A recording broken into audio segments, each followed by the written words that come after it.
Bienvenidas a la siguiente bonita jornada de hoy. Yo soy Luis Rico, el ecólogo del observatorio, y diréis que hace un ecólogo como yo en un sitio como este, pues habiendo una crisis, buscando equipos transdisciplinares y habiendo crisis ecológica, pues claro, tiene que haber la cuota del ecólogo, ¿no? Que es la que cumplo yo dentro de este equipo transdisciplinar maravilloso que se está conformando y que la idea es que vaya aumentando, ¿no? Eh, Volviendo a la ecología, lo que pasa es claro, después de que haya hablado Berta, pues uno se queda pequeño, ¿no? Porque lo explica infinitamente mejor y más emotivo. Pero bueno, pues la ecología de sistemas precisamente nos recuerda, y nos lo ha recordado Berta en su charla anterior, que más importante que el estudio de los nodos es la relación entre, entre esos nodos, ¿no? Esa bonita charla relacional que nos ha dado Berta, ese paradigma relacional del que tanto hay que explorar y bueno, pues que queremos crear conjuntamente, ¿no? Y precisamente uno de los objetivos del observatorio es pues poner en contacto, establecer relaciones con otras entidades que estamos haciendo pues cosas muy similares, ¿no? Porque bueno, según vamos leyendo y buscando, vemos que en todos los sitios, aunque las noticias cada día sean más desesperanzadoras, sin embargo, cuando te pones a buscar, hay un montón de iniciativas, un montón de actividades muy esperanzadoras y llenas de ilusión, ¿no? Y la verdad es que, bueno, pues lo que queremos hacer dentro del observatorio es, pues, ser una pieza más en esta red que se puede tejer de entidades, de actividades, de iniciativas que están trabajando por estas transformaciones ecosociales, ¿no? Y bueno, pues el fruto, uno de los frutos es esta mesa que no se acaba aquí porque la idea es que sigamos construyendo, ¿no? Nos van a presentar unas maravillosas iniciativas, pero como decíamos, la parte interesante es esa relación, ¿no? Que queremos ir creando y construyendo para hacer esa, esa verdad de la teoría de sistemas, que es que el todo es mucho más que las partes, ¿no? Que cuando se encuentran, de repente aparecen propiedades emergentes y que hacen pues que ese horror diario que vemos en las noticias, esa desolación de crisis ecológica, crisis social, pues se pueda parar y frenar, ¿no? Yo creo que Berta nos ha puesto un marco maravilloso precisamente para esto y ahora mismo vamos con varias experiencias que nos vamos a contar. Voy a hacer un breve repaso a cada una de las personas que tenemos en el orden de intervención. Yo voy a contar algunas de las cosas que he ido sacando por ahí, pero si veis que no refleja o que hay cosas que debería incorporarse, pues por favor lo comentáis cuando os toque, ¿no? Primero vamos a tener a Carola Calabuch, que está aquí online, justo ahora a mis espaldas. Ella es profesora titular de la UPV, la Universidad Politécnica de Valencia, porque hay otra UPV. Es la directora académica del Máster Interuniversitario de Cooperación al Desarrollo, con varios proyectos vinculados a sostenibilidad, cambio climático, educación superior e innovación social. Entre otros destacan, ya que se ha hablado antes de los Living Labs, bueno, pues el Climate Labs, de laboratorios de innovación social en la lucha contra el cambio climático, pero también, bueno, que ya se puede destacar su activismo, sobre todo a través de la cooperación no gubernamental, ¿no? Luego hablará Olga Mayoral García Merlana. A mi izquierda, ella es subdirectora del Jardí Botànic de la Universidad de Valencia, directora también de la Cátedra de Cultura Científica para la Emergencia Climática, cuyo objetivo es contribuir a la adquisición de competencias para construir sociedades justas y sostenibles.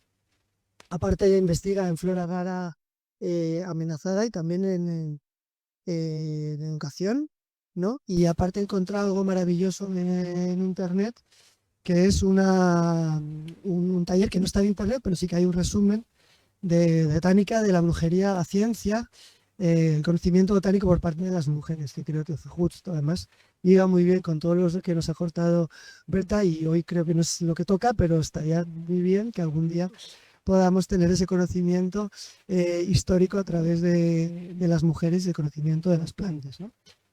Después hablará Iker Echano, es profesor del Departamento de Economía Aplicada de la Facultad de Ciencias Sociales y Comunicación de la otra UPV o de la Euskal Herriko Universitatea.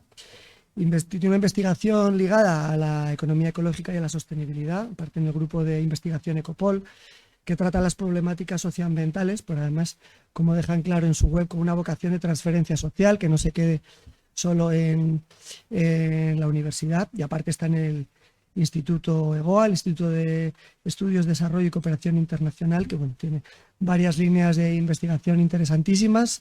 La semana pasada ya tuve la suerte de poder estar en un seminario organizado por EGOA sobre investigación, acción participativa, también muy en línea con el marco que nos ha puesto Berta, donde hubo bueno, pues una serie de exposiciones maravillosas de otras formas de entender las ciencias, del conocimiento local, del conocimiento indígena. Y por último tenemos a Unai Ortega, que es profesor del Departamento de Didáctica de las Matemáticas, Ciencias Experimentales y Sociales de la Facultad de Educación, también de la Euskal Herriko Universitatea. Comenzó investigando, esto me parece también muy, muy bonito, ¿no? Todo lo que es las repoblaciones forestales, aunque ahora está más en temas de educación científica y sostenibilidad, tanto por parte de la educación formal como la no formal. Y luego forma parte de un grupo que voy a intentar decir bien, ICTAC Eskuntxan Berikusten Bereraikitzen Berizitzen, que viene a ser las TIC en educación, ver, reconstruir e innovar. Lo puedes pronunciar luego mucho mejor para las que todavía no tenemos mucho conocimiento de euskera, aunque lo intentamos cada vez que vamos ahí. Y bueno, pues con esto, si te parece, Carola, puedes comenzar y luego ya vamos en orden sin que haya interrupciones. Pues muchísimas gracias, Luis, por esta presentación. Gracias por invitarme a participar en este espacio y considerar que podría ser una contribución a la transformación ecosocial que os voy a compartir. Doy las gracias también a todo el equipo por el trabajo que hacéis, el informe que ya se ha presentado y la verdad es que Berta me ha maravillado porque aparte de la clase inspiradora, me conecta mucho con lo que hacemos en el máster y me imagino que también vais a contar quienes estéis en la mesa. Así que, pues bueno, yo voy a tratar de ajustarme. A las 7 debo que salir corriendo para clase y pediros disculpas, sobre todo Iker, Unai y Olga, por no poder estar a lo mejor en este debate tan fructífero, ¿no? Que seguro que se genera después y contigo también, Luis, como moderador. Bueno, pues nada, yo os hablo desde... Es que me ha hecho mucha gracia y perdona que empiece así porque tengo puesto desde la mayor humildad posible y es que es así, ¿no? No puede ser de otra manera porque la idea es compartir los elementos que creo que podrían ser valiosos en este contexto, pero también inquietudes y dificultades. Os comparto esto también con un conocimiento de causa, pues bueno, al final ya pues lleva casi 25 años en esta casa, 13 de los cuales docente de este máster y 8 como directora académica, ¿no? Creo que es demasiado igual tiempo, pero lo que quiero exponeros es un planteamiento consciente y yo diría incluso que premeditado, ¿no? A la hora de hacer las cosas en el máster. Y como ya hemos visto, sabemos, creo que nos encontramos en estos espacios porque lo compartimos, la transformación ecosocial o como queramos llamarla, ¿no? Esa necesidad de cambio va a depender de muchas cosas. Las titulaciones universitarias y los espacios en general de las universidades tenemos una responsabilidad muy grande en generar procesos que se os había ahí, de enseñanza-aprendizaje que sean verdaderamente significativos y que, pues bueno, que nos generen, que nos permitan desde esos aprendizajes cambiar los marcos profundos de nuestro entendimiento, ¿no? Y hacer que se transformen en prácticas verdaderamente de cambio. Y bien, de todos esos ingredientes múltiples, el cuidado es un poco de lo que os voy a hablar en la experiencia. Os contextualizo antes de contaros un poco qué es lo que hacemos. Es que en un máster de cooperación y sistema universitario, como bien ha dicho Chris, tú no me llevas la dirección de la especialidad CSIPAN, Teta Politécnica de Valencia, o sea, vi que han demostrado que viene de otra de las universidades, lo impartimos de universidades públicas del territorio valenciano, nuestras especialidades proyectos, gestión de proyectos, y es una especialidad muy demandada que puede hacer valiosas aportaciones para contribuir a los cambios, pero que al mismo tiempo podría hacer todo lo contrario, ¿no? Que es mantener este status quo, ¿no? Entonces, tenemos 25 estudiantes por promoción, eso facilita las cosas, se convierte como en unos 50 por año, ¿no? Por curso académico, procedencias muy diversas, culturales, geográficas, experienciales, de formación y de vida. Y aunque somos universidad de ingeniería, la Politécnica es eminentemente tecnológica, una mínima parte vendría de estos estudios, ¿no? Bien, ¿ha pasado la diapositiva? por confirmar. Vale. Bueno, no escucho Sí, ha nada, pero pasado, ha entiendo que pasado. sí. Vale, vale. Bueno, a ver, el máster se creó con un planteamiento que bebía de las experiencias en educación para el desarrollo y la ciudadanía global del profesorado en plantilla, y con entidades socias, además de nuestras propias pues, investigaciones en materia de cooperación. Tenemos aquí también al compañero que está en EGOA, ¿no? Y que se mueve también en este campo. Esto ha marcado y lo sigue marcando, ¿no? Y eso nos ha hecho pues, definir una serie como de pilares básicos o eso que quisiéramos, ¿no? Que fuera algo que nos caracterizara y entre ellas, pues bueno, estará el enfoque de cuidados en el que me detendré, ¿no? Pero sí que quería hacer ver también que todo esto, claro, está interconectado, aunque según lo que comentaba antes Berta, pues tampoco hablemos de interconexiones y hablemos de una visión más cósmica, ¿no? Pero el entendimiento de la cooperación lo hacemos al desarrollo porque lo cuestionamos con perspectiva crítica y transformadora, pues frente a ese gerencialismo que tiene el sistema, que no cuestiona las causas profundas, que elude la dimensión política y que al final todas estas causas, ¿no? De esas crisis múltiples no son otra cosa pues que un modelo que atenta contra la sostenibilidad de la vida, ¿no? Pues antropocéntrico, androcentrista, crecentista y con muchos calificativos. Bien, el enfoque de cuidados empezamos a incorporarlo de una manera mejor mucho más explícita tras una reflexión interna en 2017. Tuvimos la colaboración o quisimos hacerlo conjuntamente con una ONG de desarrollo que es Interred en la Comunidad Valenciana, que hablaba de la ética revolucionaria del cuidado y que trabajaba desde el voluntariado transformador. La semilla realmente ya la había plantado pues nuestra querida Yayo Herrero, que es colaboradora del máster desde hace ya 10 años, en 2014, y de lo que habíamos también incorporado de activistas y autoras desde la economía feminista, ¿no? Y tuvimos claro que aquello de las ecointerdependencias, del cuidado, de la atención a las relaciones desiguales de poder, el desenmascaramiento, ¿no? De las raíces patriarcales y capitalistas del sistema era algo que queríamos incorporar al máster. También hemos buscado desde el inicio hablar de o trabajar la participación y el poder, una visión también de sostenibilidad fuerte, visiones en el fondo desarrollistas y también más recientemente enfoques decoloniales, ¿no? Justamente hoy termino el módulo de sostenibilidad y de cómo yo incluso en mi tesis doctoral hace unos años a cómo he transitado ahora hacia lo que estamos impartiendo, pues no ha habido camino, ¿no? Y cómo incorporamos pues eso, filosofías interculturales, todos los feminismos también comunitarios, negros o feminismos otros, ¿no? Al final no se trata de incorporar por incorporar, sino como decía Berta, de cambiar, ¿no? Un poco también el enfoque y las cuestiones también ontológicas. Y en ese interés fuerte por ser coherentes, es decir, por tratar de hacer que lo que decimos pues lo hagamos, nos planteamos qué tipo de practitioners, ¿no? Que es un término que a veces usamos, no nos gusta tanto la expertise, los profesionales, que también, pero queremos aquí qué tipo de agentes de cambio, personas al final, ¿no? Sujetos activos, queremos contribuir desde el máster, ¿no? Y la idea era no solo llevar la teoría a la práctica, sino también poner en teoría a la práctica a las prácticas, ¿no? Generar espacios reales de cuidado, pues no sé, fomentemos unas formas diferentes de relacionarnos, de reconocernos desde las emociones, que seamos capaces de sostenernos superando los clichés y respetando la diversidad.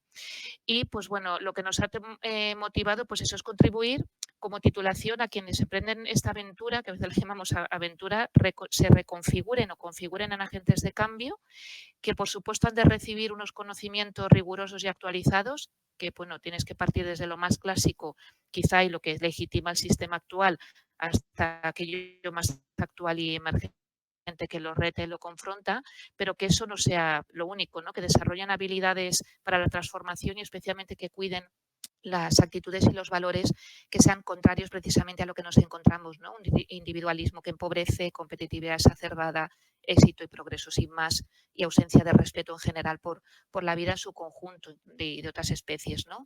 Para nosotras es como la inquietud por trabajar los atributos de la ciudadanía global crítica que también queremos, ¿no? Llevar, pues eso, especialmente al aula y que a veces decimos que deberían ser capaces de llevar en sus prácticas. Bien, y eso le añado que para el cuidado consideramos esencial que el alumnado, el estudiantado, desarrolle una práctica crítica y reflexiva, ¿no? Que al final es una manera real, o sea, de asumir la complejidad, el poder y la incertidumbre que hay en todo proceso de desarrollo, entenderla, comprenderla, trabajar desde ahí, moverse en esas aguas, mirarse frente al espejo y apostar por las relaciones que transforman. Bien, ¿y cómo lo planteamos? Cómo lo llevamos a la práctica? Yo lo he dividido como en dos dimensiones, a nivel de proceso y a nivel de acciones concretas, aunque realmente están imbricadas, ¿no? Hay un planteamiento de atención a la persona desde las múltiples diversidades. Eso nos implica tener una actitud diferente, unas actitudes distintas y nos interpela muchísimo hacia la escucha activa. El cuidado no solo hacia el estudiantado, también a quienes están interesadas. Ahora mismo ya abrimos unas prescripciones. Hay un cuidado con las personas que se interesan. No son, entendedme, ¿no?, clientes de la universidad. No, son personas que pueden tener un interés en esta formación y hay que tratarlas como tal. Y también las personas que invitamos, las socias, también entre nosotras, ¿no?, en el profesorado, pero creo que el cuidado un poco, se tiene que percibir a múltiples niveles. Y al final yo lo resumo y cuando hablo con mis estudiantes es: tu vida me importa, ¿no? Es decir, eliminas jerarquías, buscas mayor horizontalidad, cultivas la empatía, tratas de comprender, y no es que esto se convierta en una especie de espacio de terapias, sino que llevas a la práctica el que al final lo que tú eres como persona me interpela, ¿no? Y en cierta manera me importa. ¿Cómo podemos estar contribuyendo a que las personas que pasan por este máster no se cuestionen y vivan todas estas cosas que se supone van a aplicar en la práctica, ¿no? Y al final las acciones concretas pues son contenidos específicos. Vamos, lo que ha contado Berta es que lo estamos aplicando y otras muchas cosas, porque hay que desmontar bastante el sistema, pero somos muy críticas en general en casi todos los contenidos, con metodologías participativas. Pues si empleamos, pues no sé, el dibujo. Yo empecé una asignatura y me puedo pasar una hora con los dibujos que han hecho y sobre lo cual reflexionamos, ¿no? Yo que sé, el teatro, el salir del aula, retar el espacio del aula, ¿no?, en cuatro paredes, todo lo que viene de la pedagogía crítica y todo lo que se basa un poco en educación popular. Bien, que no significa que sea el 100% de lo que hacemos, pero tratamos de aplicarlo, ¿no? El trabajo en equipo bajo el enfoque de cuidados, que lo llevamos haciendo desde el 2017 con dimensiones específicas, incorporamos especialmente esa comprensión de la circunstancia, la empatía, la búsqueda del bien común, es decir, trascender la imagen más eficientista del trabajo en equipo, ¿no?, incluso con rúbricas. Pues no sé, detalle tonto, pues llevamos yo creo que el cuarto año calendarizando el 8M como festivo, el 8 de marzo, la reivindicación que fue muy natural, también desde el estudiantado, pues a través de proyectos de innovación educativa que nos han permitido tener un cierto impulso de apoyo institucional. Y el cómo nos encontramos hoy. Es que habitualmente a mí no se me ocurre empezar una clase, no pongo música, pero cómo venimos hoy, ¿no? Haces posibles pequeñas dinámicas, pero sobre todo es cómo estamos, porque cómo estoy yo también es cómo estáis vosotras, ¿no? Hay mucho diálogo y también desarrollamos, si es posible, o desarrollan ellas asambleas. Algunos frutos crecientes, y voy ya terminando, pues todos sabréis lo que ha sucedido en Valencia. Ha sido una, pues bueno, me faltan las palabras y me emociona casi pensarlo porque ha sido algo inimaginable, pero al mismo tiempo previsible, ¿no? Cómo hemos llevado un modelo, ¿no?, de urbanismo, pues bueno, el territorio, a pesar de tener la posibilidad ¿no?, y de tener informes científicos que nos decían inundabilidad, etcétera, más una gestión nefasta, pues bueno, muchísimos sentimientos. Yo quisiera destacar la autoorganización del estudiantado por la DANA el 29 de octubre. El máster ha estado súper pendiente. Nos hemos, pues eso, comunicado a tope. Hemos tenido una semana entera de suspenso de clases, lógico, pero las estudiantes se han autoorganizado y podían haberlo hecho si el máster no aplicara cuidados. Pues a lo mejor sí, pero yo creo que eso ha influido a que se generara una confianza, personas que son expertas en catástrofes en sus países, que han puesto sobre la mesa sus conocimientos, que han estado haciendo que desde el cuidado nadie se sintiera mal si no podía, por ejemplo, ir a quitar el lodo y el barro, ¿no?, que hemos estado allí apoyando. Se ha generado una red de apoyo mutuo. Pues igual que te preocupas de una estudiante que vivía en uno de esos municipios, que tuvo que escapar y subir 2 plantas para arriba porque perdió la parte de abajo de la vivienda, al mismo tiempo hay alguien que se ha puesto en contacto y que le está llevando caminando una hora una mochila con comida, ¿no? Pues no sé, ese tipo de cosas se construyen, podían hacerse sin que el máster lo favoreciera, pero creo que sí que lo hace, ¿no? Y al final, yo lo he puesto como lo que pasa a un segundo plano, ¿no? es que pasa a un segundo plano la docencia. O sea, ¿cómo puedo estar, aunque sea online, impartiendo clases cuando estamos con los ánimos por los suelos? ¿Qué sentido tiene hablar de unos contenidos, ¿no? Reconozcámonos, veamos de qué manera podemos apoyarnos, asumamos, flexibilicemos. Oye, pues no digo a la porra la guía docente, pero vamos a transformar, ¿no? O sea, retemos un poco también al sistema, porque lo que nos ha ocurrido es inimaginable, ¿no? Y ha sido emocionalmente fortísimo y durísimo, ¿no?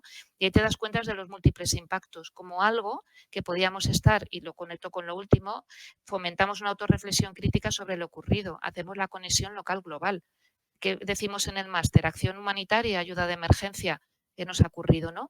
Te das cuenta hasta qué punto una cosa así, y aunque no hemos tenido personas que, salvo una, que han tenido una afección tan fuerte, nos lleva a que ha habido múltiples impactos y ha habido estudiantes que han visto amenazadas muchas cosas y que se han quedado sin su trabajo temporal o que han solicitado un pago aplazado de la tasa de matrícula, ¿no? Bien, entonces creo que todo esto, como os decía, es algo que sin duda se favorece cuando trabajas esto y tienes un clima en el aula que bueno, es proclive, ¿no?, a que estas cosas salgan. Y ya termino, pues no todo es sencillo ni tan bonito ni está reconocido, os voy a ser sincera, ¿no?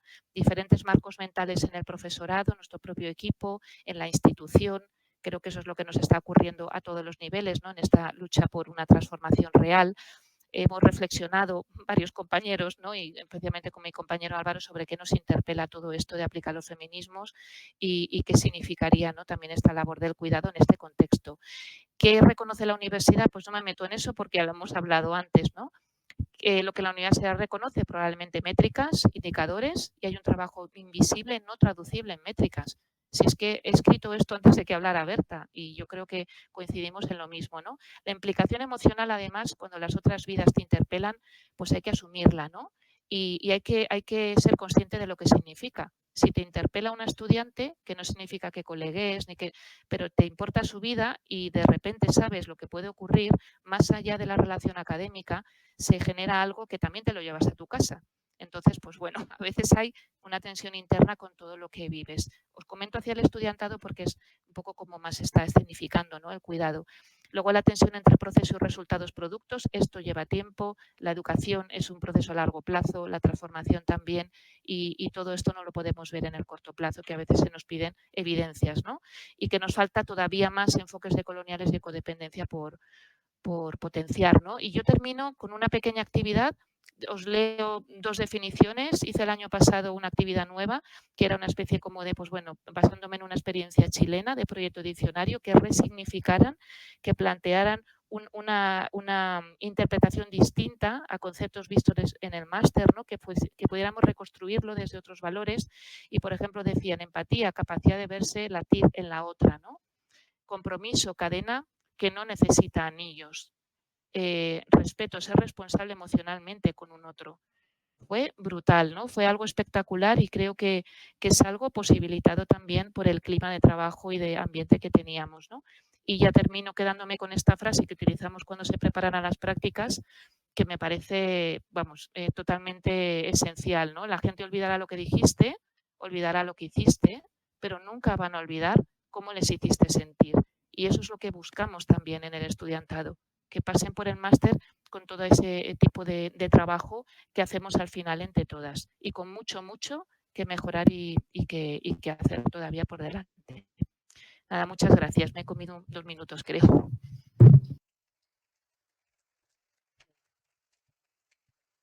Pues muchas gracias, Carola. Te has ajustado bastante bien, o sea que pasamos a Olga. Bueno, muchas gracias. No sé si Carola, si se tiene que ir. Estoy haciendo de moderadora. Vale, lo digo por si alguien quiere hacer alguna pregunta. Me estoy suplantando. Lo que me sabe mal empezar y que ella tenga que irse. Sí.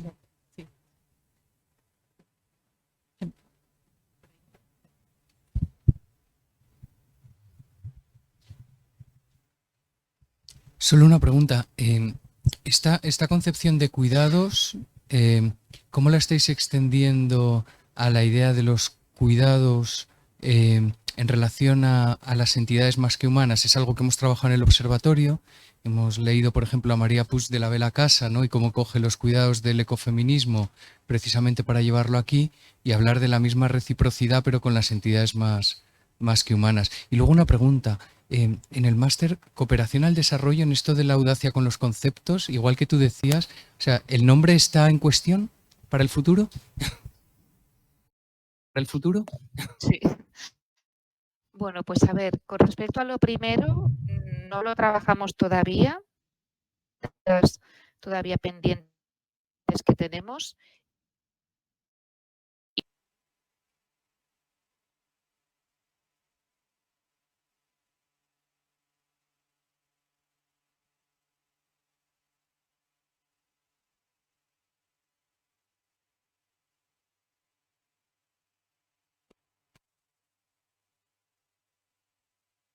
Mucho por la vida animal, ¿no? Y es algo que desde nuestra visión más antropocentrista, o donde en un máster en cooperación prácticamente los enfoques se centran, si pasas de la mirada más economicista al desarrollo, te plantas en la mirada al desarrollo humano, centrar en la persona, el desarrollo sostenible ortodoxo, sinceramente, no me vale demasiado para avanzar en eso, pues al final es cierto que sí hemos tenido nuestros esquemas. Entonces, es algo que ya te digo, lo hemos planteado, pero no lo hemos abordado. Pero a veces desde cosas tan prácticas sí que el estudiantado lo ha hecho y muchas cosas del máster han cambiado precisamente por la fuerza de palanca desde abajo. Y lo otro, a ver, sí, lo que pasa es que esto no es tan fácil. Quienes os movís en la universidad lo sabéis, tenemos un plan de estudios interuniversitario aprobado. Un cambio significaría poner de acuerdo a 5 universidades, o te sales de la propuesta de trabajar conjuntamente o negocias ese cambio. Nosotros lo que hacemos es, como decía, bueno, Rosalind Eiben, que es profesora emérita del IDS en Sussex, hablaba algo así como de sentirte como un camaleón y moverte, ¿no? Y tratar de moverte, pues a veces en situaciones que no compartes 100%.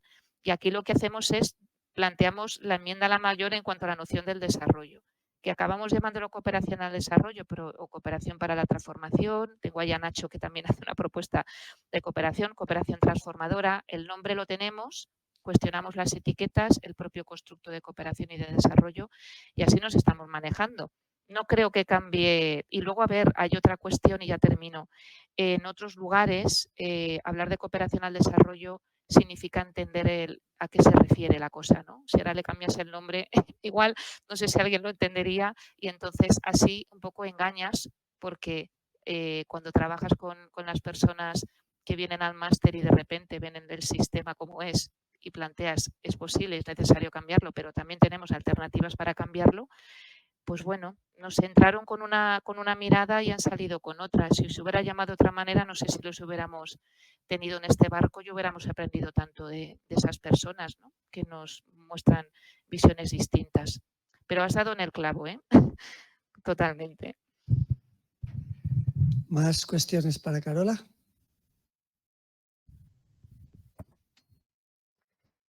Pues ahora ya sí te tocaba algo, ya no te puedes escaquear, ¿eh? Muy bien. Yo os No dejaré, podemos hacerlo. discretamente, ¿vale? Cuando ahora apagaré y no molestaré. En principio yo voy a hablaros del trabajo que hacemos en la Cátedra de Cultura Científica para la Emergencia Climática de nuestra universidad. Es una cátedra que surge en 2022, pero venía de un trabajo que veníamos haciendo desde el 2019 en el marco de un proyecto europeo. Y la cátedra, bueno, las cátedras institucionales y de empresa de nuestra universidad lo que intentan es hacer esa transferencia que a veces desde, pues con nuestra investigación, con nuestras clases no conseguimos hacer. En este caso lo que buscamos sobre todo es ser una ayuda para la alfabetización científica de toda la ciudadanía en cuestiones de emergencia climática como hilo conductor, pero abordamos muchísimas otras cuestiones. Y en particular lo que hacemos es trabajar con profesorado. Tanto la Agenda 2030 como las cuestiones de cambio climático han aterrizado en los currículos oficiales, lo cual nos viene fenomenal a las personas que llevamos mucho tiempo trabajando intentando convencer al profesorado de la importancia de incorporar todo esto en primaria, en secundaria, incluso en infantil. Entonces, de repente, hemos pasado de tener que convencer al profesorado a que el profesorado nos busque activamente porque no saben cómo abordar estas cuestiones. Nadie de los que estamos aquí, ni en infantil, ni en primaria, ni en secundaria, recibimos formación sobre cuestiones de cambio climático. Y lo mismo le pasa al profesorado que está en activo y a gran parte del profesorado que se está formando. Porque ni siquiera el profesorado universitario implicado en esa formación del futuro profesorado sabe muy bien cómo abordar estas cuestiones. Entonces, esta cátedra surge en una colaboración entre un departamento de didáctica de las ciencias experimentales, o sea, es un departamento dedicado a investigar sobre cómo impartir cuestiones muy específicas, y el Jardín Botánico de la Universidad de Valencia. El Jardín Botánico es un centro de conservación ex situ, un centro de conservación de la biodiversidad, pero es un centro donde se combinan investigación, conservación y educación. Esa faceta educativa, por circunstancias, la hemos ido perdiendo y gracias a esta cátedra pues pretendemos recuperarla. Hay que pensar que el Jardín Botánico fue creado para enseñar sobre plantas y todas las clases de botánica se impartían allí. Esto no se hace ya y solo se hace una visita en una de las prácticas de botánica para que conozcan rápidamente el jardín. Entonces el jardín, la mitad del jardín es una escuela botánica con todas las plantas en 16 cuadrículas clasificadas y esto no se usa.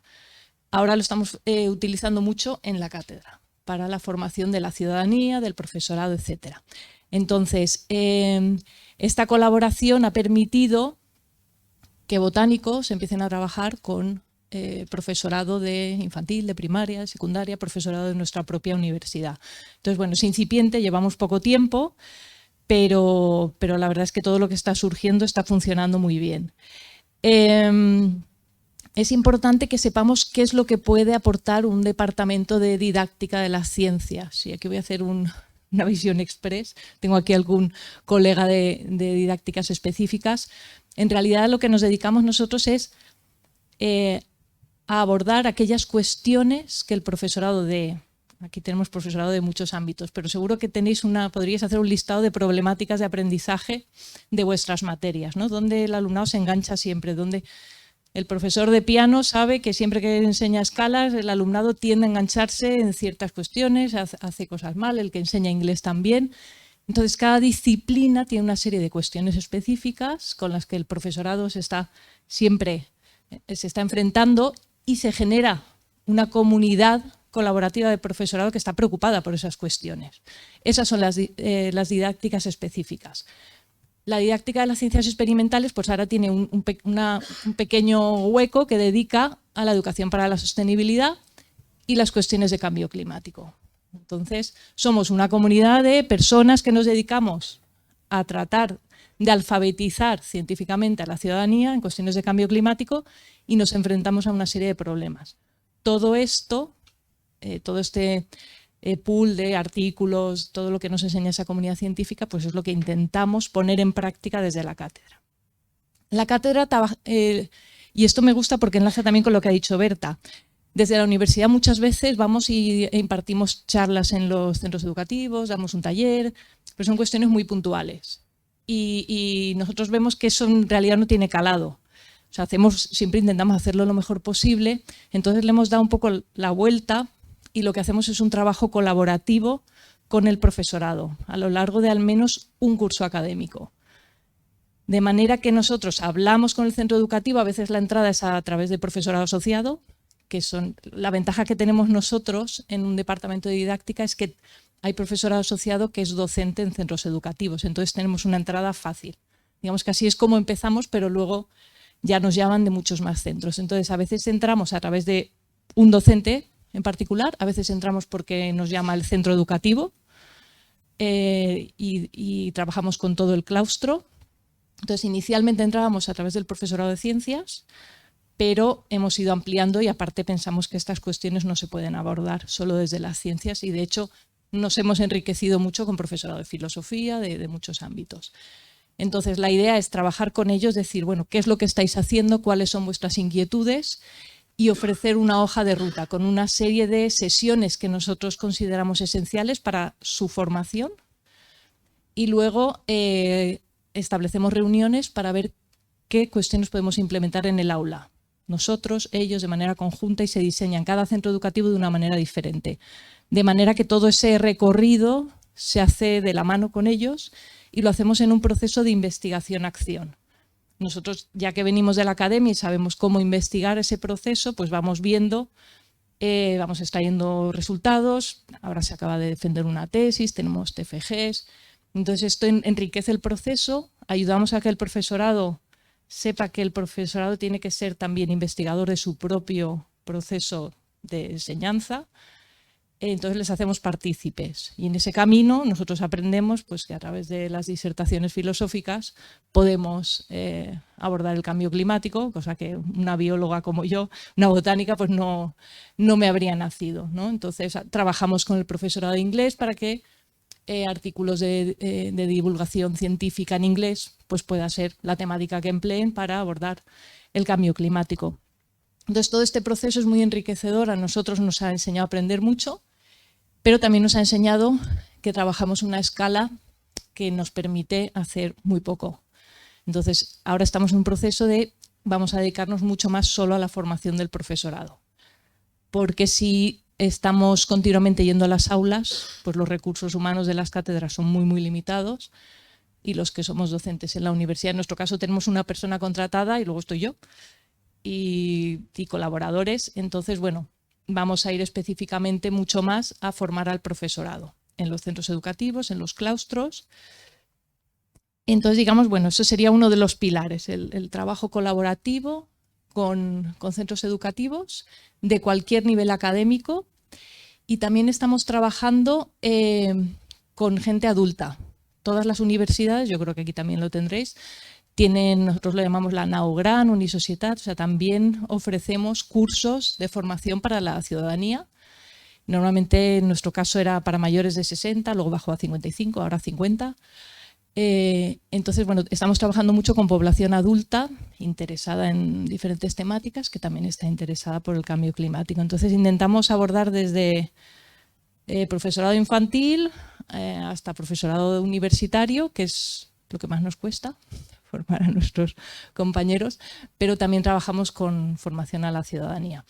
Y luego, como trabajamos en el Jardín Botánico, tenemos la posibilidad de que, bueno, pues el Jardín Botánico es un lugar muy atractivo donde viene gente de todas partes, no solo del vecindario, y eso también nos permite realmente abordar ese ODS 4 de formación de calidad para todos, ¿no? Que a veces siempre estamos pensando solo en los más jóvenes, y esto nos permite llegar a muchos más. Bueno, os voy a decir una serie de ideas clave que para nosotros son sobre las que pivotamos. Entonces, bueno, una de las primeras, el contacto con los espacios verdes. Dentro de nada, el 80% de la población mundial viviremos en las ciudades o cerca de las ciudades. El contacto con la naturaleza lo estamos perdiendo. Y ya un jardín botánico no es un espacio natural, pero al menos es un espacio verde, es el punto con más biodiversidad de toda la Comunidad Valenciana. Entonces el mero hecho, y llevamos también algunas investigaciones de cómo mejora la salud de las personas por el mero hecho de estar en un espacio verde. Entonces lo utilizamos como medio y como fin, o sea, también es un fin en sí mismo el trabajar con las personas a las que estamos formando en un espacio verde. Sabemos que eso nos permite establecer una relación con el medio y con las personas con las que vamos. Siempre que hemos hecho una salida fuera del aula cuando éramos estudiantes, son salidas que recordamos, son salidas que nos han permitido establecer relaciones diferentes con compañeros, con el profesorado, y nos han arraigado al entorno. Entonces, estas cuestiones son muy importantes. También hay muchas investigaciones que dicen que el arraigo al entorno y el amor por el medio en los niños más pequeños se establece mediante el juego autónomo cuando son pequeños. Pues ese niño que vemos jugando con un palo media hora o con las hormigas, bueno, esos momentos son los que realmente generan esa conexión. En los adultos se produce a través de trabajos en sociedad, sociales, en comunidad, o sea, ya no se establece el vínculo de la misma manera. pero bueno, tenemos la posibilidad de hacer eso. Entonces, por eso digo la educación fuera del aula como fin y como medio. Aparte veréis que muchas de las cuestiones que abordamos, porque trabajamos sobre el cambio climático, sobre la importancia de los organismos fotosintéticos, no tiene sentido hacerlo en un aula. O sea, voy a explicar la importancia de las plantas y la fotosíntesis y las hojas y los estomas con un libro aquí, si solo tengo que salir fuera y ver las plantas. Entonces, bueno, siempre como fin y como medio la educación fuera del aula. Aparte, hay muchísimas vías de entrada, porque no olvidemos que trabajamos también con adolescentes, a los que les importa muchas veces poco. Entonces, bueno, siempre hay maneras de entrar. Las plantas nos permiten entrar a través del mundo del arte, a través del mundo de la música. Un montón de plantas que se utilizan para hacer instrumentos. Entonces, siempre encontramos vías de entrada a través de la cocina, a través de las drogas, o sea, hay maneras de entrar a todo el tipo de alumnado de ese mundo de la etnobotánica que nos da esa entrada. Luego el cambio climático. ¿Qué cuestiones podemos abordar del cambio climático en un espacio verde? Bueno, en un jardín botánico, en casi todos hay, por ejemplo, un invernadero. Podemos explicar el efecto invernadero y cómo una finísima capa es capaz de generar unas condiciones ambientales que permiten que vivan unas plantas que fuera no vivirían, y cómo esa finísima capa podemos utilizarlo como una analogía frente a la atmósfera, ¿vale? Que eso nos ayuda también a estos negacionismos de es imposible que el ser humano, porque la atmósfera es gigante, todo lo absorbe. No, bueno, la capa donde se produce el efecto invernadero es una capa finísima, la troposfera, que es la que tenemos pegadita, que el Everest casi se sale. Entonces es una capa muy, muy fina, y esto lo pueden ver en un invernadero, y pueden ver cómo esa capa fina, o como cuando estamos en la cama y tenemos unas sábanas y nos ponemos 2 sábanas, la diferencia se nota, ¿no? Entonces, bueno, algo que es difícil de explicar a veces y es poco tangible, ¿no? El efecto invernadero, pues con un invernadero se puede explicar. ¿Cuántos faltan? Ah, ya llevo 15. Voy a ir cerrando. Luego podemos explicar la importancia de las plantas como sumideros de carbono, ¿vale? Y haciendo una simple pregunta, y con esto terminaré, y la dejo además como reto para que la preguntéis. Cuando nos encontramos delante de un árbol muy, muy grande, que en los jardines botánicos tenemos uno, tenemos muchos, podemos preguntar cuántas toneladas tiene esto, y hacemos la pregunta de, bueno, ¿de dónde viene toda esta masa, toda esta materia? ¿No? Y ahí abordamos uno de los errores conceptuales más importantes, porque el 85% de la población dice del suelo. ¿Vale? Y se han podido aprender la fórmula de la fotosíntesis de memoria, pero en realidad no la han comprendido. ¿Vale? Entonces, ¿cómo en realidad la materia con que están hechas las plantas viene del carbono? Del CO2. Cuando nosotros perdemos kilos, no los defecamos, los perdemos también en el CO2, o sea, inhalamos oxígeno y exhalamos CO2, que pesa más. Entonces, bueno, todas estas cuestiones se pueden trabajar tocando un árbol, ¿no? Preguntándose de dónde viene esa materia con que está hecha la mesa en la que como, la lechuga que me como, de dónde viene esa materia. Y todas estas cuestiones que son tangibles se pueden vincular con cuestiones del cambio climático que a veces son complejas de explicar.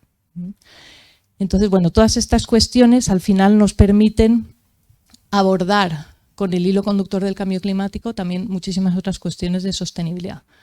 Abordamos el consumo de proximidad. Valencia es una zona donde tenemos muchísima huerta, donde tenemos un mercado central donde llega todo fresco fácilmente, tenemos esa suerte. Este año somos la capital verde europea, la primera vez que una ciudad mediterránea es capital verde europea. Bueno, todas estas cuestiones son las que abordamos desde la cátedra, y me ofrezco ya aquí también para cualquier cuestión formativa. Digamos que estamos abiertos a todo tipo de grupos de trabajo, pero bueno, siempre con esa preferencia del profesorado por ese efecto multiplicador, porque sabemos que el trabajar con el profesorado nos permite llegar a mucha más gente.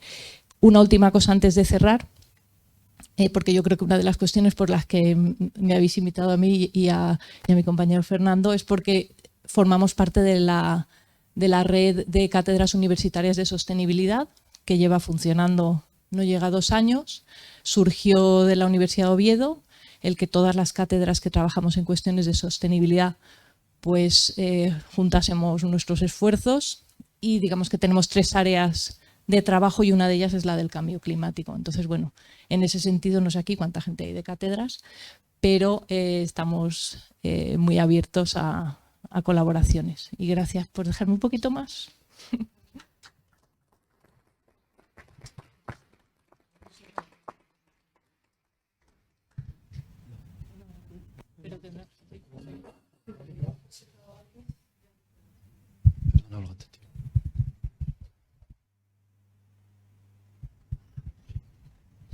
Yo creo que me toca a mí. Igual desde, si puedo desde allí, igual, bueno, no solo desde aquí, así veo la... Sí, desde aquí. Sí, sí. Bueno, yo sí he traído presentación, como veis, porque hay algunos datos, algunas cifras que quería pasaros, pero bueno, trataré también de mantener el contacto visual, sí. Pero quizás lo hago desde aquí para poder pasar las diapos.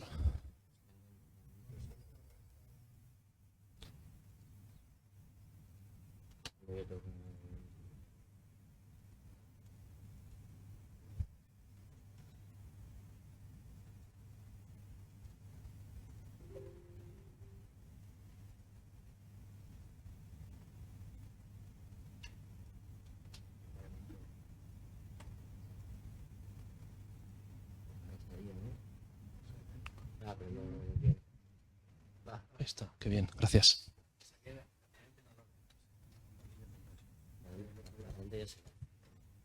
Lo que podemos hacer es que te llevas el ratón. No, igual de aquí así lo veo, sí. Y luego me levanto.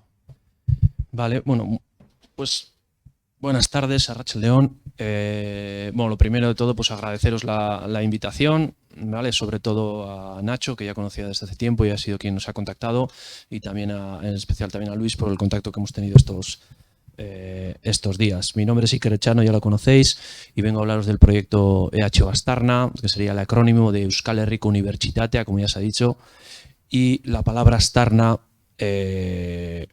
significa huella en euskera, y de ahí el nombre de nuestro proyecto. Bueno, EH Astarna comienza hace tiempo ya, llevamos una trayectoria, yo diría, bueno, pues bastante larga. Vamos poco a poco, pero entiendo que con paso firme. Desde el año 17-18 estamos en el marco de los proyectos Campus Visia Lab, que son unos proyectos que financia y promueve la Dirección de Sostenibilidad y Compromiso Social de la UPV. Campus Visia Lab vendría a ser esa idea, no sé si Living Lab, pero sí Visia significa vivo o vibrante, ¿no? Y a partir de ahí es una iniciativa de la UNI para tratar de, en los campus universitarios, llevar a la práctica cuestiones que tienen que ver con la sostenibilidad. Y entre ellas, pues llevamos 8 ediciones trabajando, ¿no? EH Astarna lleva 8 ediciones, ¿no? La idea de Campus Visia Lab es que de una manera operativa se lleve pues la sostenibilidad a la práctica diaria de los campus, tal y como digo, ¿vale?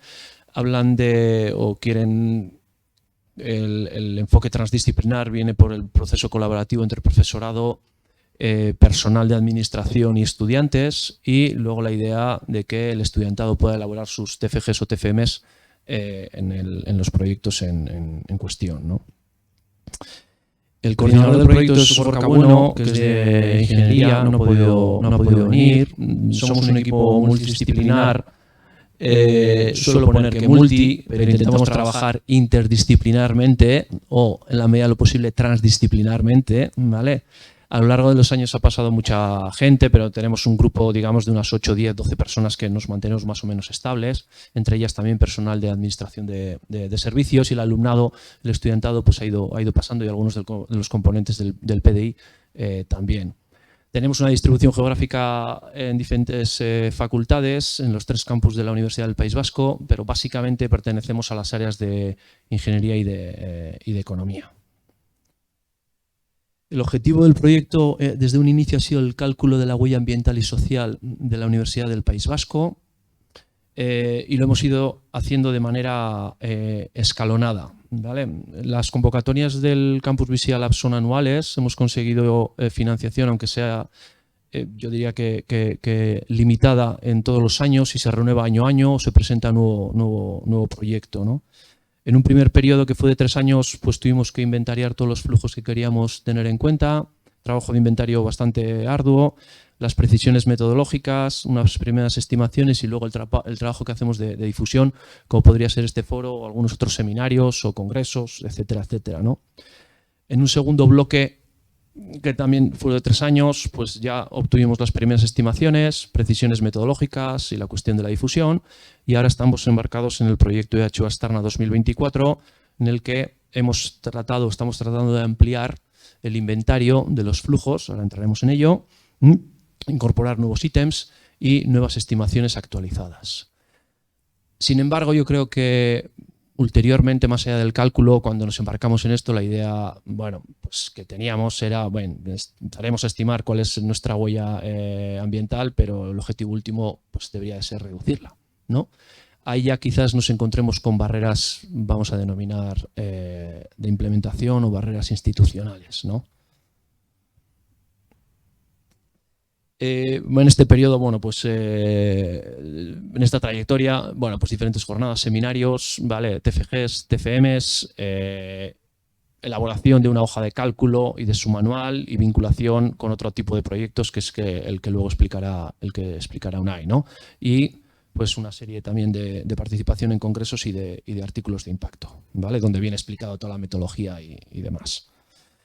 Los tenéis ahí por si alguien tiene interés, están en acceso abierto, ¿vale? En inglés, no en castellano ni en euskera, en inglés, sí, ahí aparecen.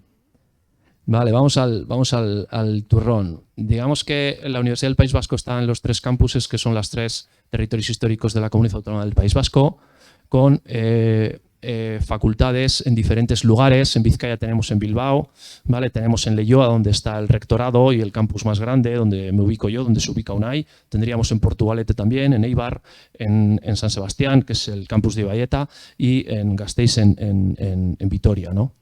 El inventario que hacemos nosotros y los primeros cálculos que obtuvimos son referentes al año 2016. Hicimos el inventario por centros, por facultades, y abarcamos al 97% de los usuarios de la UPV, ¿vale? Estamos hablando de unas 45.000 personas, más o menos. Ahora creo que ha crecido algo, de las cuales pues 7.000 personas estamos empleadas y unas 40.000 personas son quienes estudian en la uni, ¿no? El inventario, repito, lo hicimos centro a centro, ¿no? Que quizás fue al inicio lo más difícil, lo más arduo, y ver que si solo el inventario nos iba a costar bastante tiempo, hasta que llegáramos a estimar la huella iba a pasar tiempo, pero la tenacidad de Gorka nos llevó por el buen camino, ¿no? ¿Qué metodología hemos utilizado? Bueno, pues hay una metodología estándar que es la huella ambiental corporativa, que básicamente se basa en la metodología de análisis de ciclo de vida, ¿vale? Para la gente de ingeniería quizás sea, digamos, habitual, porque es una metodología muy utilizada quizás también en economía, pero sobre todo en ingeniería. Es decir, ver cuáles son los impactos que hay a lo largo de todo el ciclo de vida de cualquier producto o de cualquier actividad. Desde que se extraen los recursos, estos se transforman, se convierten en bienes y servicios que utilizamos las personas, ¿vale? Y después residuos, pero siguen ahí, ¿no? Y después lo hemos querido combinar con el análisis multicriterio o multicriteria análisis. Entonces, los flujos, ¿vale?, las cuales hemos inventariado son los recursos materiales, la energía, las necesidades de transporte y los residuos que generamos. Y a partir de ahí hemos calculado impactos ambientales e impactos sociales. Me centraré en los ambientales porque no tendría tiempo para explicar el tema de los sociales, pero sí hay una publicación y luego lo podemos también hablar. Metodología estándar de huella ambiental corporativa que tomamos como referencia. Vale. Bueno, el inventario. Hemos inventariado 4 tipos de flujos, ¿vale? Los que vienen de los consumos, que serían la utilización de materiales y energía, ¿vale? Luego la primera pata sería materiales, la segunda pata sería energía, la tercera serían los residuos, ¿vale? Y la cuarta, y muy importante, es el transporte, ¿vale? Y las fuentes de información para ese inventario han sido diferentes. El tema del transporte lo hicimos a través de un cuestionario del año 18 y lo hemos renovado en el 23, ¿vale? En esta renovación que estamos tenemos datos nuevos, pero digo que el transporte es muy importante y esa fuente de datos pues es muy relevante porque en el transporte están la mayor parte de los impactos que tenemos en la uni, ¿vale?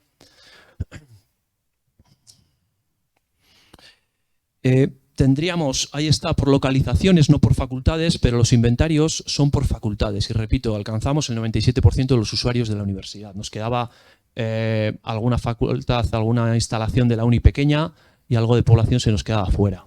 Y todos estos conceptos, ¿vale?, son los que tenemos inventariados. Ahí aparecen las cifras y en las unidades, ¿vale? El tema de los transportes lo tenemos aquí, pero diferentes tipos de residuos, la electricidad, el gas natural, el gasoil, agua, papel, sí, ordenadores, baterías. Aquí, grosso modo, lo que queremos mostrar es que la fuente de datos para esos inventarios, bien, puede ser por mediciones que podamos hacer, que sería color azul, es decir, tenemos la electricidad y el gas natural que consumimos, ¿vale? Y eso es preciso, igual que el agua que consumimos. Pero en otros elementos, ¿vale?, tenemos que hacer proyecciones o tenemos que hacer, pues, digamos, estimaciones basadas en otros trabajos, ¿de acuerdo? O en bases de datos que nos dan datos. Esto quizás, o bajo mi punto de vista al menos, mis compis no están aquí para poder preguntarles, fue lo más laborioso y al inicio del proyecto. Para la modelización, como digo, hemos utilizado el análisis de ciclo de vida, ¿vale? Y nuestros inventarios, después de que sean modelizados en esos 4 flujos que he señalado, recuerdo, material, energía, residuos y transporte, ¿vale?, van contra una base de datos que se denomina EcoInvent, ¿vale?, que se va actualizando. Hemos utilizado el software OpenLCA, ¿vale?, en acceso abierto, y después de la modelización hecha por nosotros, hemos conseguido una estimación de los impactos ambientales. Para quien no conozca el LCA, hay muchísimas metodologías dentro del LCA que estiman diferentes categorías de impacto. Nosotros, en este caso, hemos optado por la CML, ¿vale?, y también por RECIPI, pero hay muchas otras. En otro trabajo que no tiene nada que ver con esto, hemos llegado a 30 diferentes metodologías LCA, ¿vale? Una de las categorías, por ejemplo, pues sería, sí, calentamiento global o cambio climático. Y de manera añadida, ¿vale?, y en base a otra base de datos, hemos calculado también los impactos sociales. Uno de los artículos que antes mencionaba es específicamente los impactos sociales. Serían los impactos sociales generados a lo largo del ciclo de vida de todos los flujos que hemos considerado, ¿vale? Aquí tenemos 53 indicadores de carácter social en 4 grupos, ¿vale?, que son comunidad, trabajadores, comunidades locales y actores a través de la cadena de valor. Por ejemplo, aquí hemos podido categorizar cuáles son los accidentes, sí, que conllevan muerte a lo largo, sí, de todo aquello que hemos utilizado en nuestra actividad académica. Resultados. Bueno, pues de los 4 elementos que hemos considerado, aquí aparecen algunas de las categorías de impacto, ¿vale? Marcado aquí en rojo, cambio climático, porque es la principal que está en la agenda hoy en día, ¿vale? Pero tendríamos, pues, agotamiento de recursos, oxidación fotoquímica, ¿vale?, ecotoxicidad de agua, sí, incluso salud humana. ¿A dónde nos lleva? Y si veis el azul, que la mayor parte del cambio climático generado por la actividad de la universidad básicamente es por el transporte, por el sistema de transporte que tenemos dentro de la uni. Y si os fijáis, la mayor parte del resto de ítems, sí, corresponden con transporte. Más o menos, grosso modo, sería un 50% de los impactos, ¿vale? Entonces, claro, después de verlo, y nosotros ya estamos acostumbrados, pero muchas veces en la universidad tenemos que ahorrar papel, tenemos que utilizar papel reciclado, cuidado con el papel de los baños cuando vamos a quitarnos los mocos o hacer lo que tengamos que hacer al baño. Sí, bueno, pues está inventariado el papel, sí, pero ¿dónde está la chicha? La chicha está en el transporte, ¿vale? Seguido de la energía y no tanto en el material que utilizamos, que sería el papel reciclado que está aquí, ¿vale? Entonces esto sí nos ofrece mucha luz sobre dónde están los aspectos más importantes y si queremos ser efectivos, a dónde tenemos que ir, ¿no? Que está bien utilizar papel reciclado, ojo, ¿sí? Vale, el software, que es muy interesante, también nos da otra cuestión interesante, y es dónde se localizan esos impactos, ¿no? Y pudimos diferenciar, pues, dentro del País Vasco, fuera del País Vasco o en lugares no definidos, ¿no? Por aquello de que a lo largo del ciclo de vida las extracciones son lejos de nuestras fronteras, ¿no? Bueno, pues lo que tenemos que, a cambio climático, el 30% es generado directamente por nuestra actividad, ¿vale? Mientras que tenemos la parte importante fuera del País Vasco, ¿vale? Lo cual, pues para temas de deuda ecológica o deuda social, si vemos los impactos sociales, sí, un concepto no muy utilizado, pero en ese sentido, análogamente a la deuda ecológica, pues yo creo que es muy potente, ¿no? Vale. ¿Seguro que tienes bien lo de los 15 minutos? Te has equivocado, te has tenido que equivocar. Luis, te has tenido que equivocar. Dame 2 más, por favor, dame 2 más. Vale. Vale, entonces la cuestión es, estos son nuestros impactos, ¿cómo los reducimos? Vale, estamos un poco ahora en eso. Aparte de actualizar el inventario y meter más ítems, ¿cómo lo reducimos? ¿Vale? Es decir, aquí estamos en el paso 1. ¿Vale? Vale, ¿cómo hacemos escenarios para reducción de huella? ¿Vale? Después, tenemos que modelizar esos escenarios, que ya lo tenemos. En cuarto lugar, de esos escenarios, ¿cuál es el más conveniente? Y para eso utilizamos un análisis multicriterio. Y después vemos las dificultades de implementación que tuviéramos en esas barreras. Este es un trabajo hecho, ¿vale? Aún sin publicar, ¿vale? Pero en lo que estamos. Hacemos diferentes escenarios, ¿vale? De una manera participada, donde ¿qué ocurriría si extendemos el uso de los ordenadores 2 años más? Porque se les estima una vida útil de 7, ¿vale? Si extendemos 2 años más, ¿en cuánto reducimos el impacto? ¿Qué ocurriría si recogemos los residuos de una manera, sí, seleccionada, ¿vale? Tal y como no hacemos de momento y lo hacemos en estos porcentajes. ¿Qué ocurriría si no vamos tanto a clase como ocurrió en la pandemia o a trabajar y nos quedamos más en casa? ¿Vale? O ¿qué ocurriría si en el transporte cambiamos el uso del automóvil privado y transferimos parte importante a el mix de transporte público? ¿En cuánto reducimos? ¿Vale? Obtenemos de manera participada estos 6 escenarios, porque este es el que tenemos, ¿vale? Este lo tenemos calculado, ¿vale? Y calculamos, ¿vale? ¿Qué ocurre? Pues que en la mayoría de ellos disminuye, obviamente. Sí, pero en algunos más y en otros menos, en función de las categorías de impacto, esas 11 que tenemos en el CML, ¿vale? Antes la que os he puesto era esta, ¿vale? Vale, pues aquí tenemos una reducción del 0,45%, el 0,66%, aquí del 11, casi del 12, aquí del 20, del 21, del 25, ¿vale? Pues para esta es la que más mola, ¿no? ¿Vale? Pero entre esas, ¿cuál es la más interesante? ¿Por cuál abogamos? ¿No? Vale, pues le hacemos un multicriterio. El multicriterio es, yo tengo estas 7 alternativas, tengo esos, ¿cómo voy atrás? Tengo estos 11 criterios, tengo 7 alternativas, ¿vale? Y quiero saber cuál es la más adecuada, por cuál me interesa apostar. Y para eso utilizo la metodología multicriterio, ¿vale?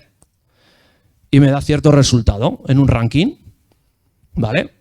En el multicriterio es muy importante el peso de los criterios.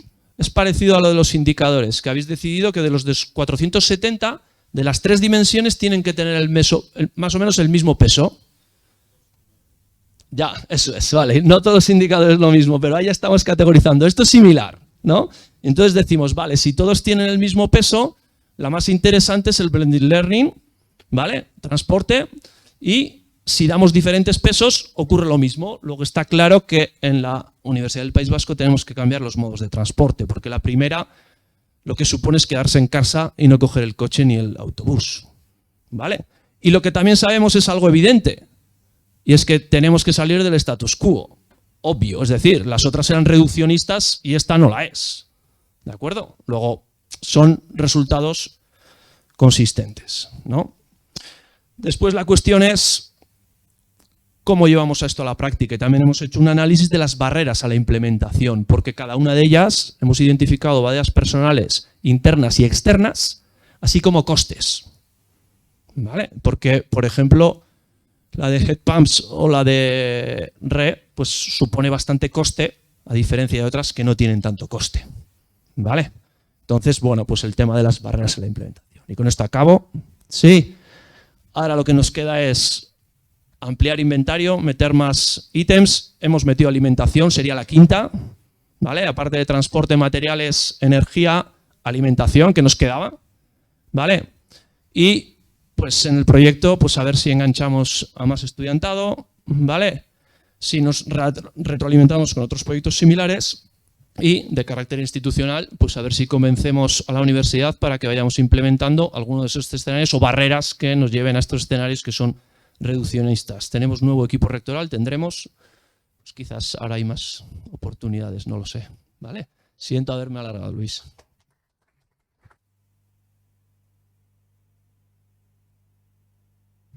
Es que ricasco, alguien tiene que ser el malo de la película. ¿Qué voy a ser? Ah, bueno, porque es verdad que te tenías que ir pronto, entonces prefieres hacer preguntas ahora. Una pregunta a Iker, pues nos saltamos los protocolos, que eso también me da la... Soy yo la que se está saltando todo, perdona. Pero es que como veo que os alargáis. Y como has dicho que todavía no lo habéis publicado, no sé si quizá os interesa el concepto de handprint, no sé si lo habéis visto alguna vez. Como veo que sí que estáis con huella, y no sé si en euskera tenéis traducción, porque al castellano yo no la he encontrado. O sea, siempre hemos utilizado lo de la huella de carbón, la huella, y a nivel didáctico a veces pues, las cuestiones de ecoansiedad, etcétera, que es un tema que aquí no ha salido aún, pero que nosotros nos preocupa mucho, el siempre estar hablando de lo mal que lo hacemos. Entonces vosotros tenéis esa, a mí me gusta mucho esa de, vale, ¿qué podemos mejorar, no? Entonces existe este nuevo concepto del handprint que es, vale, ¿qué puedo mejorar y cómo lo mejoro? Exacto. Entonces eso quiero decir, porque igual para el paper que estáis preparando, el que busquéis un poquito lo que se dice sobre el handprint, creo que lo han inventado los alemanes, de ONGs. Sí.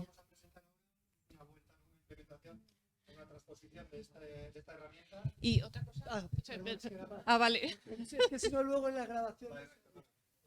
Vale. Y lo último, claro, como me interesa mucho, porque también desde el punto de vista didáctico nos pasa que en los centros educativos y en la propia universidad, uno de los errores conceptuales que hay es que yo reciclo y entonces estoy contribuyendo muchísimo a mitigar el cambio climático, ¿no? O sea, para empezar, lo que haces es separar en origen, pero en los centros educativos el profesorado tiene esto metido aquí.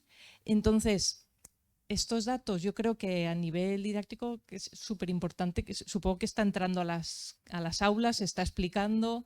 Evidentemente, separar en origen es importante, pero no es de las cuestiones de alto impacto sobre el cambio climático. Y sobre esto se ha publicado mucho. Entonces, bueno, ya os dejo. Habéis puesto cara de me alegro de que me haga esa pregunta. Sí, vamos a ir por ahí. Efectivamente, bueno, vamos a... Bueno, pues eso, soy Unai Ortega. Agradeceros también, al igual que el resto de compañeros, la invitación a este foro y a compartir pues nuestro humilde trabajo, ¿no?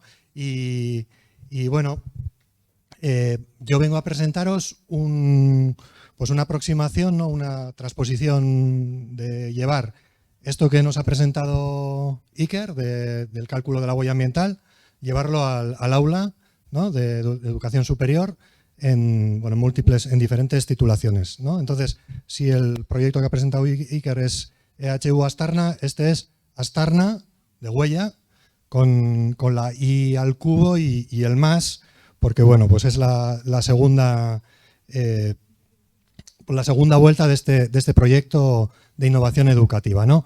Este proyecto se enmarca dentro del modelo educativo propio de la Universidad del País Vasco, ¿no? Que se denomina IKD, o actualmente, ¿no?, I²KD, que trata de integrar, ¿no?, pues eso, dentro de esta aproximación de aprendizaje cooperativo y dinámico, centrado en el estudiantado, pues esta I², Iberriru en euskera, que hace referencia a la primera letra, ¿no?, del aprendizaje, que es en lo que se centra, pero multiplicado por la investigación y la sostenibilidad, ¿no?, y enfocado al desarrollo de competencias transversales.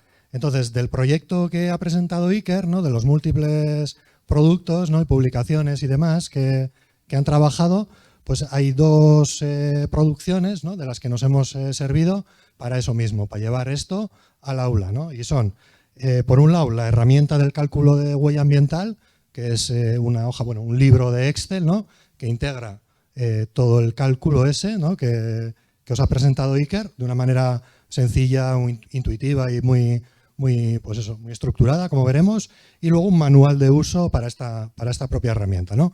Por presentaros la herramienta, pues la herramienta básicamente lo que es un libro de Excel en el que tenemos diferentes pestañas, una pestaña para cada una de las categorías de consumo, en la que podemos introducir información, podemos introducir datos reales, ¿no?, de nuestro día a día, como es relacionados con el uso de energía eléctrica y energía térmica, ¿no?, de confort térmico, el uso de materiales, la gestión de residuos, en este caso de la fracción resto, pues los hábitos de las diferentes opciones de movilidad, de transporte y la alimentación, que es la que hemos integrado en esta última versión, ¿no?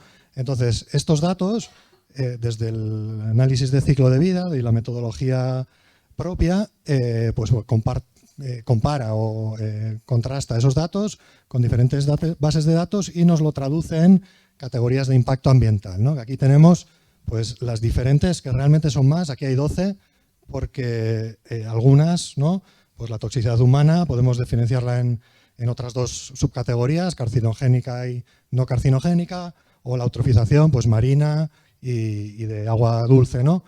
Pero bueno, podemos cuantificar estos impactos y ver los resultados, ver los valores de estos impactos normalizados a valores por persona, por unidad per cápita y por año, ¿vale? De forma que lo podemos contrastar con valores de referencia mundiales, con medias mundiales, y obtener un porcentaje, ¿no?, de nuestro impacto, ¿no?, respecto a esa media, y además podemos ver cuál es la contribución de cada una de las categorías de consumo en esos impactos, ¿no?, en cada uno de los impactos, ¿de acuerdo? Esta es un poco la estructura de la herramienta. Entonces, a partir de la herramienta, lo que hemos hecho ha sido pues diseñar un taller, ¿no? Bueno, plantear dentro de un proyecto, ¿no?, que persigue pues introducir este concepto de huella ambiental en las diferentes titulaciones para trabajar, ¿no?, competencias transversales hacia la sostenibilidad, ¿de acuerdo? Entonces, por un lado, introducimos el concepto de huella ambiental en los procesos de enseñanza-aprendizaje y a la vez pues estamos trabajando en el rediseño en este caso, porque esta es la segunda vuelta que hacemos del proyecto, y en su evaluación la evaluación del taller para el uso de esta herramienta. En este proyecto, este año, lo que hemos conseguido es pues extender, ¿no?, el alcance del taller, ¿no?, pues extendiéndolo a más titulaciones, a más, con la participación de más compañeros y compañeras. Estamos un total de 21 personas embarcadas en esta aventura y, bueno, como podéis ver, tenemos titulaciones de grado de ciencias sociales, de humanidades y de ciencias del área científico-técnica, y tanto de titulaciones de grado como de posgrado, ¿no?, de máster. Y bueno, pues estamos embarcados en 8 facultades, ¿no? El taller lo diseñamos alineándolo con las competencias transversales definidas por la Universidad del País Vasco, ¿no? Y bueno, pues aquí por contextualizar un poco el tema, pues lo hemos alineado con cuestiones de compromiso social, ¿no?, como están aquí detalladas, con aspectos éticos y de responsabilidad profesional, con cuestiones relacionadas con el pensamiento crítico y el trabajo en equipo, que que se trata de un taller cooperativo. Además, ¿no? Pues el marco competencial en el que pues nos hemos inspirado para definir los contenidos, pues es este Green Comp, aprobado por la Comisión Europea en el año 2022, que nos parece pues que integra muy bien, ¿no? Todos los aspectos relacionados con la sostenibilidad. Y bueno, pues lo que tratamos fue de alinear el taller, ¿no? Y sus contenidos con estas competencias, ¿no? Y así, pues las ideas con las que hemos estructurado el taller, ¿no? Tenéis aquí, pues tienen que ver, bueno, que estas ideas que son realmente pues de donde obtenemos los resultados de aprendizaje, ¿no? Lo que realmente vamos a evaluar, ¿no? Pues tiene que ver con comprender que toda actividad humana implica el uso de bienes y esto tiene un impacto en el medio, ¿no? que es cuantificable, ¿no? Y bueno, pues esto engloba aspectos y ámbitos biofísicos, que está condicionado por multitud de variables, no solo ambientales, sino también sociales, culturales y demás, que los impactos pues, se producen tanto en aspectos ambientales como en cuestiones sociales, y que bueno, pues los impactos ambientales los podemos cuantificar en base a su naturaleza biofísica, ¿no? Igualmente, bueno, pues el cálculo de la huella ambiental nos permite poner en relación directamente lo que hacemos con las consecuencias que tiene, ¿no? A un nivel biofísico. Entonces, bueno, para calcular el impacto de cualquier actividad o cualquier bien, servicio, desde el punto de vista del ciclo de vida, tenemos que considerar, como ha presentado Iker, como ha explicado Iker, todo el ciclo, ¿no? de producción y consumo y descarte, y las variables que componen el ciclo de vida, además de una base biofísica, ¿no? Propiamente material, podemos decir, también tienen una base ética de cómo organizamos, cómo gestionamos y si renovamos los equipos cada 7, 10 o 15 años o los diseñamos virtualmente para toda la vida, ¿no? Y luego pues esta idea de que pues relacionar causas y consecuencias pues es lo que nos permite tomar decisiones, ¿no? Y bueno, pues entender que hay causas y consecuencias sociales, que toda esta historia tiene una interseccionalidad, ¿verdad? Y que, bueno, pues esta aproximación nos permite definir medidas e impactos para mitigar los impactos, ¿no? Compromisos para mitigar los impactos, ¿no? La metodología del taller que hemos seguido para su diseño es basado en problemas, y bueno, nos hemos basado en esta plataforma interactiva que es Google Lab, que nos permite interactuar y a la vez registrar pues las respuestas, ¿no? del alumnado. Hemos hecho un diseño pre-post para la evaluación y bueno, la secuencia didáctica se basa en la utilización de la herramienta, ¿no? como os explicaré ahora. La secuencia pues, se estructura en 2 sesiones presenciales de en torno a 1 hora y media, idealmente 2 horas, y bueno, luego una tarea no presencial, ¿no? Dentro de la evaluación post. Entonces, bueno, primero lo que hacemos es presentar un contexto cercano y próximo para el alumnado a través de un chat simulado, ¿no? Que en torno a la actividad académica, porque lo que vamos a hacer luego en el taller es calcular el impacto de un día de clase, ¿no? De un día de actividad académica. Entonces, bueno, este escenario nos permite identificar aquí pues, diferentes dilemas o cuestiones relacionadas con el uso de materiales, la energía, las opciones de movilidad o la dieta incluso, o la gestión de los residuos.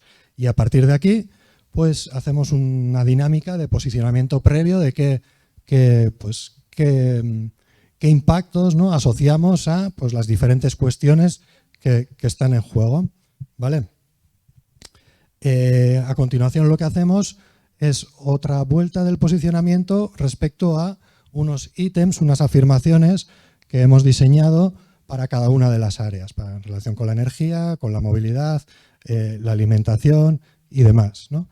Entonces, después de hacer este posicionamiento previo y discutirlo, argumentarlo en el aula, en la siguiente sesión lo que hacemos es usar la herramienta para calcular el impacto de un día de clase. Entonces utilizamos el Excel, bueno, presentamos la estructura del Excel, cómo se hacen los cálculos, que es algo realmente muy sencillo porque no son más que reglas de 3, pero bueno, es algo que da bastante pánico, ¿no?, de entrada por la dimensión, el tamaño del documento, pero bueno, tiene una estructura muy sencilla, ¿no? Tenemos por un lado en gris las referencias, la bibliografía, de dónde salen todos los cálculos.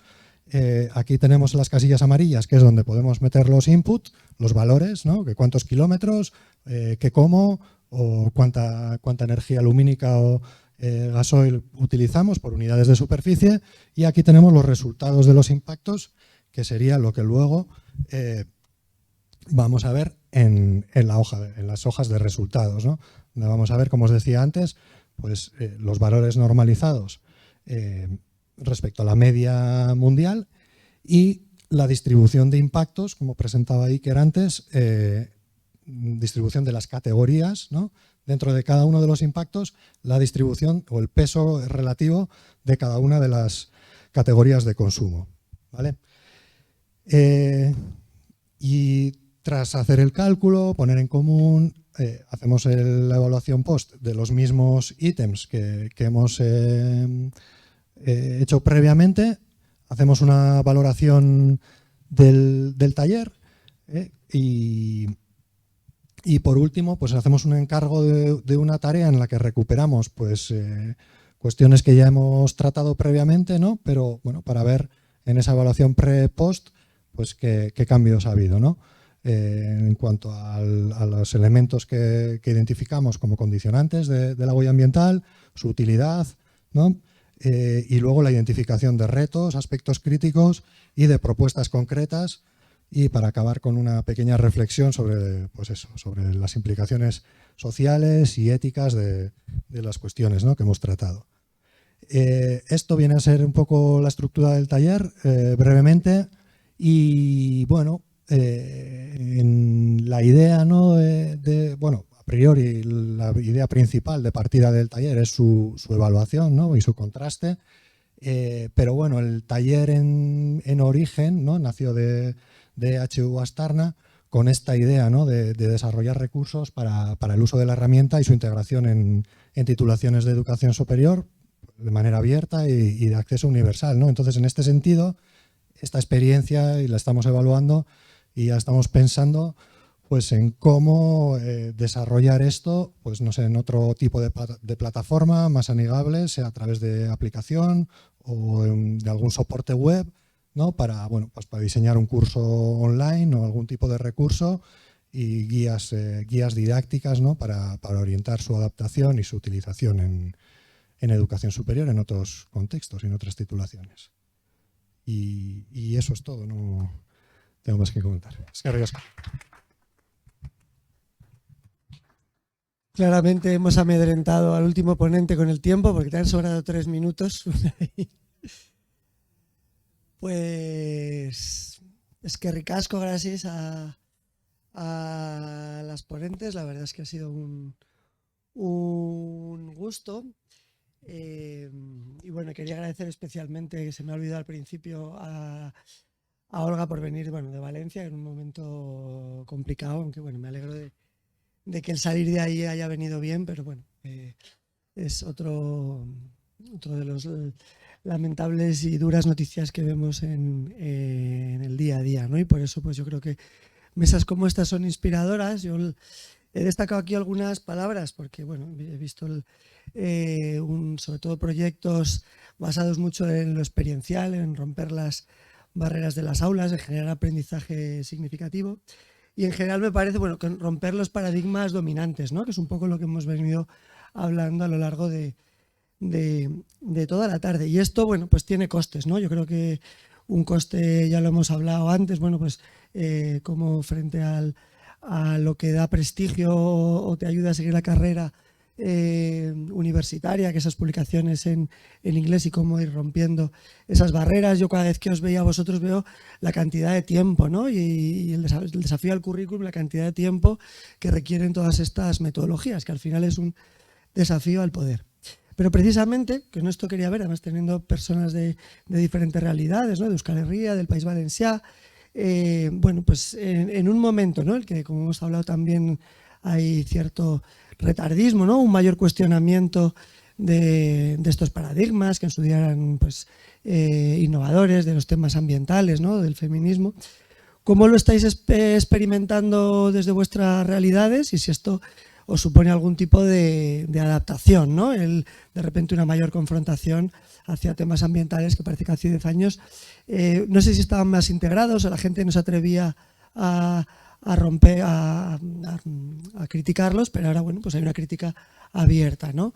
Entonces, bueno, pues si antes de pasar al resto de preguntas, no sé si con esto, ya que es algo que desde el observatorio lo tenemos bastante en el centro, ¿no? El cómo luchar contra este retardismo, negacionismos que están surgiendo. Yo puedo decir algo. Nosotros sí que estamos percibiendo que es verdad que trabajamos mucho con gente del ámbito biológico-ambiental, entonces casi que nos cuesta más que vean la necesidad de integrarlo con cuestiones económicas y sociales. Pero bueno, sí que desde cuestiones del cambio climático lo que hemos visto es que en general parte de las personas con las que trabajamos han pasado de un negacionismo a un ya es demasiado tarde y no podemos hacer nada. O sea, y es un poco difícil lidiar con esto. Y sobre todo nos preocupa cuando es con el profesorado, ¿no? Y a veces nos pasa después de haber todo un curso académico trabajando con profesorado, de repente en una de las formaciones de verano que hacemos al final, ¿no? Después de haber visto causas, consecuencias, qué podemos hacer, de repente alguna intervención de algún docente que te tira todo por tierra y dices, no sé qué ha pasado, ese catastrofismo, ¿no? Y eso realmente nos cuesta digerirlo. Aún no sabemos cómo integrarlo porque siempre hay personas con esa visión y nos cuesta abordarlo. La verdad es que eso nos cuesta. No, bueno, yo la verdad es que con la gente con la que trabajo, con la que me rodeo en EHU Bastarna o en nuestro grupo de investigación de Copol, estamos alineados en otra línea, ¿no? Y tengo que decir que no he notado eso en el entorno cercano. Lo que sí tengo que decir es el que sí hemos padecido, digamos, las rigideces de la universidad en el sentido de que llevamos mucho tiempo con este proyecto, tenemos resultados, pero tanto para la obtención de datos como para después tratar de convencer para ir implementando las medidas, eso sí, ahí tenemos un debe importante que es algo común a otros sitios, pero que nos está costando, ¿no? Eso es un poco lo que yo más he hecho en falta vinculado al proyecto de EHU Bastarna.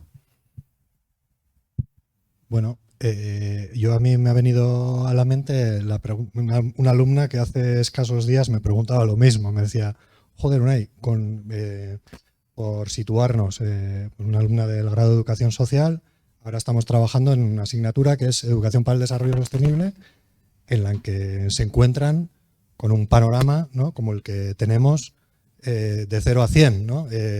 Y es un choque, pues realmente, pues eso, es considerable, ¿no? Es una catarsis en la que le sumergimos, o le sumerjo, ¿no? En este caso, bueno, le sumergimos, ¿no? Mi compañero y yo en los dos grupos, pues prácticamente como acostumbran a hacer las fuerzas y cuerpos de seguridad del Estado cuando te quieren sacar algo, ¿no? Pues de manera forzada. Entonces, me decía eso mismo, ¿no? Hostia, Unai, porque están atravesando un golpe muy serio, ¿no? Porque, bueno, pues trabajamos todos estos contenidos y muchos más, ¿no? Y la verdad es que pues el panorama es el que es. Decía eso mismo, digo, ¿cómo lo haces? Además es canaria esta, tiene un acento muy cantarín. ¿Cómo lo haces? Sabiendo, todo lo que sabes y todo lo que nos estás contando, ¿cómo lo haces, ¿no? ¿Cómo lo llevas? Y yo, ¿haces terapia o así? Yo, pues no te sé decir. Yo, pues que entiendo que todos pasamos, ¿no? por procesos y es un proceso, ¿no? En sí también, y sé que sí que he pasado, ¿no? Mis momentos menos críticos, pero realmente, como decía Iker, pues apoyándote y buscando gente pues en estos mismos foros, ¿no? Y esto mismo pues sirve mucho, ¿no? De terapia, de entender que hay más gente pues con la que te alineas, compartes valores y objetivos, ¿no? Pero sí que es muy frustrante, sobre todo lo mismo que comentaba Iker, ¿no? La dificultad pues de conectar con otras, o sea, afrontar cuestiones estructurales, ¿no? Es lo más duro o lo más difícil igual, pero igual lo más duro es pues no conectar, ¿no? con compañeros, ¿no? Que tengan la capacidad pero no tengan la voluntad de remar, ¿no? en este sentido cuando están capacitados y tienen ese potencial.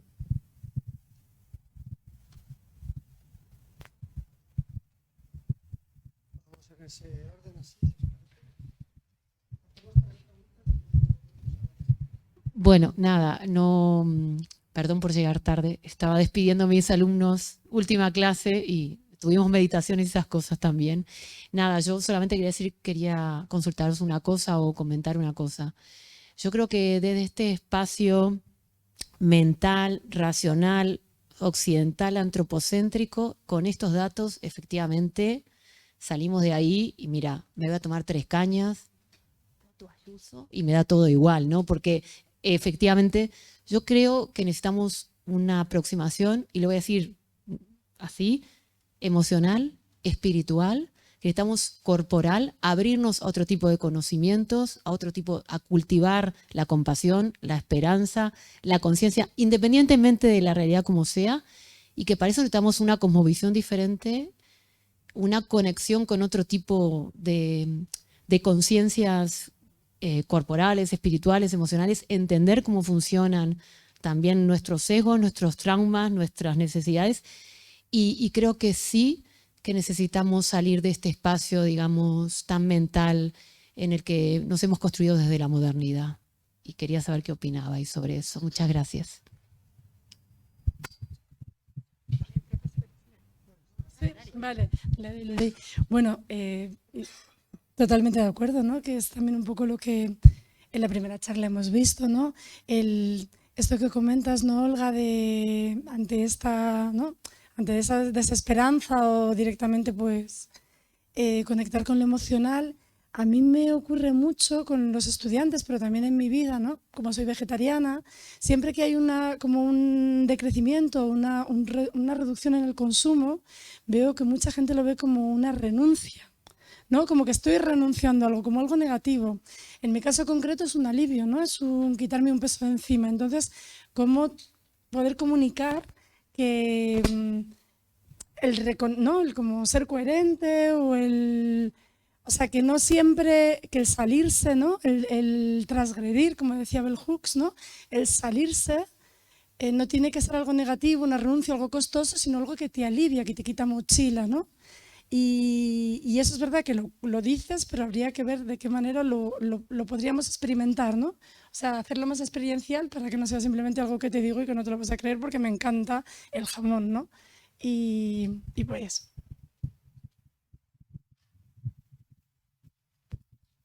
Muy bien, pues muchas gracias y qué pena que se haya ido Carola porque también me hubiera gustado darle las gracias. Además yo tengo el privilegio de ser profesor en ese máster del que he hablado y es muy interesante ver cómo lo reflexiona o cómo lo ha reflexionado ella desde la coordinación y sentirlo como un profesor que es invitado a ese máster y que se siente absolutamente cuidado y que puede observar cómo esa idea de los cuidados atraviesa absolutamente el máster y de verdad es que lo hace un máster diferente al resto, al menos al resto de los que yo participo y he tenido la oportunidad de participar.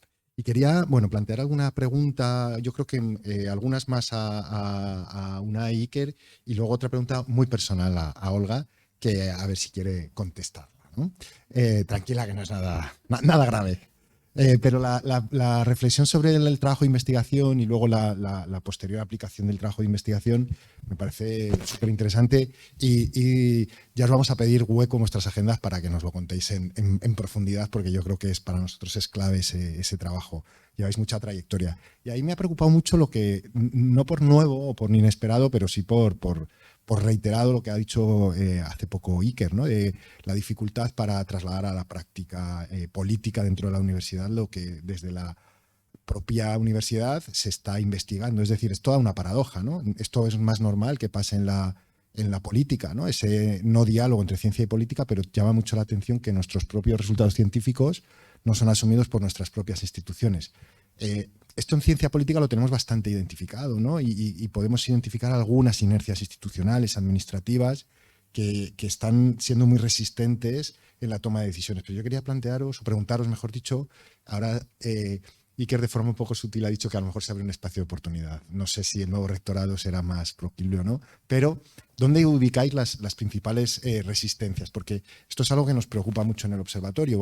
Víctor antes habló de un proceso de una especie de tribunal popular, ¿no? En el que queremos ver cuál es el papel que están jugando determinadas empresas. Sabemos que tiene mucho que ver con esa inercia institucional, y esto último que estaba diciendo Belén creemos que también es muy importante, ¿no? Estos tres ejes, el político, el económico y este último que decía Belén, más de los deseos o de la cultura, los deseos capitalistas, los deseos en esa idea de progreso, ¿no? Como la renuncia la vemos como una pérdida de calidad de vida y no como un enriquecimiento personal, ¿no? Y ahí, esto es una idea que yo he tomado de Víctor, se la estoy robando y haciéndola pública, pero esa idea de los deseos postcapitalistas, ¿no? Cómo los podemos trabajar y cómo nos pueden ayudar. Y cómo, no sé, ¿dónde identificáis que están las principales resistencias o dificultades cuando planteáis esto? Y ahora va la otra parte, Olga. Una persona como tú, que trabaja en la cátedra, trabaja en el espacio de la universidad que has contado y que es tan interesante, ¿cómo has vivido el negacionismo, ¿no? Político que ha determinado la respuesta a la Dana? Y entiendo que más allá de la impotencia, de la rabia y de la frustración que ha podido generar, ¿qué preguntas te genera y si os está haciendo replantearos estrategias a la hora de difundir y a la hora de trabajar vuestro trabajo? Que entiendo que esto habrá sido algo que os ha generado pues no sé, algo muy disruptivo, ¿no? Como planteaba antes Berta, ¿no? ¿Cómo lo habéis vivido? Vale. Bueno, hola. Yo soy Alicia, de Justicia Alimentaria. Algunos ya bueno, creo que nos conocemos por online. Nada, yo primero felicitaros porque en un entorno tan hostil como es la universidad, para hacer este tipo de proyectos un poco rupturistas, bueno, pues hay que echarle mucho esfuerzo, muchas ganas y mucha convicción, ¿no? A la hora de ponerse. Quería como generar una pequeña reflexión y felicitaros también por el trabajo que estáis haciendo de vincular esta parte más técnica, ¿no? O más de datos y demás con la parte educativa. Nosotras tenemos un programa entero que es, bueno, pues para poner el foco en esa parte educativa, y nos gustaría, algunas sí que nos conocéis, pero no sé en la Universidad de Valencia si estáis colaborando con las compañeras. Entonces, bueno, por una parte, que si no lo estáis haciendo, que sé que en esta UPV sí, que nos tengáis en cuenta, y también por lo que decía Iker, de que en ese cálculo todavía no había entrado lo alimentario, ¿no? Entonces, bueno, si necesitáis o si podemos colaborar, esto es, como ya sabemos, tendernos una mano para hacer que esto se multiplique. Así que, bueno, ahí estamos, las compañeras, nosotras, y sabéis que dentro del proyecto de universidades estamos ahí. Y, uy, perdón. Bueno, nada, eso, que como estamos en la parte alimentaria, nos parece que es una buena forma de vincular, como decía Olga también, lo biológico, ¿no? O lo más de las ciencias naturales con las ciencias sociales y con lo emocional también. A la alimentación al final es todo. Y la última, que es ya reflexión de lo que tú decías, que es que a lo mejor esto de hacer los cambios estructurales en la universidad es porque estamos intentando hacer política masculinizada a veces, ¿no? Que es intentar cambiar lo jerárquico desde arriba sin hacer todos los procesos sociales que realmente nos hacen falta para hacer el cambio estructural desde las bases. Entonces, guay tener gente en los puestos de jerarquía, pero si no estamos contando con estudiantes, no estamos contando con el personal administrativo, pues difícilmente se va a conseguir un cambio estructural que venga desde una masa crítica que lo reclame, ¿no? Entonces, bueno, para sumar a la reflexión conjunta y lanzaros el cable para si queréis. Sí, tantas cosas que igual os voy a tener que dar otros 15 minutos, pero ver si podéis resumir un poco más para que no saque el tarjetón. Vale, yo como me tengo que ir, sí que estamos colaborando con Ana Muñoz, con la gente de Justicia Alimentaria. Sí, porque además muchísimas cuestiones, bueno, de las acciones de alto impacto, pues la alimentación tiene mucho que ver.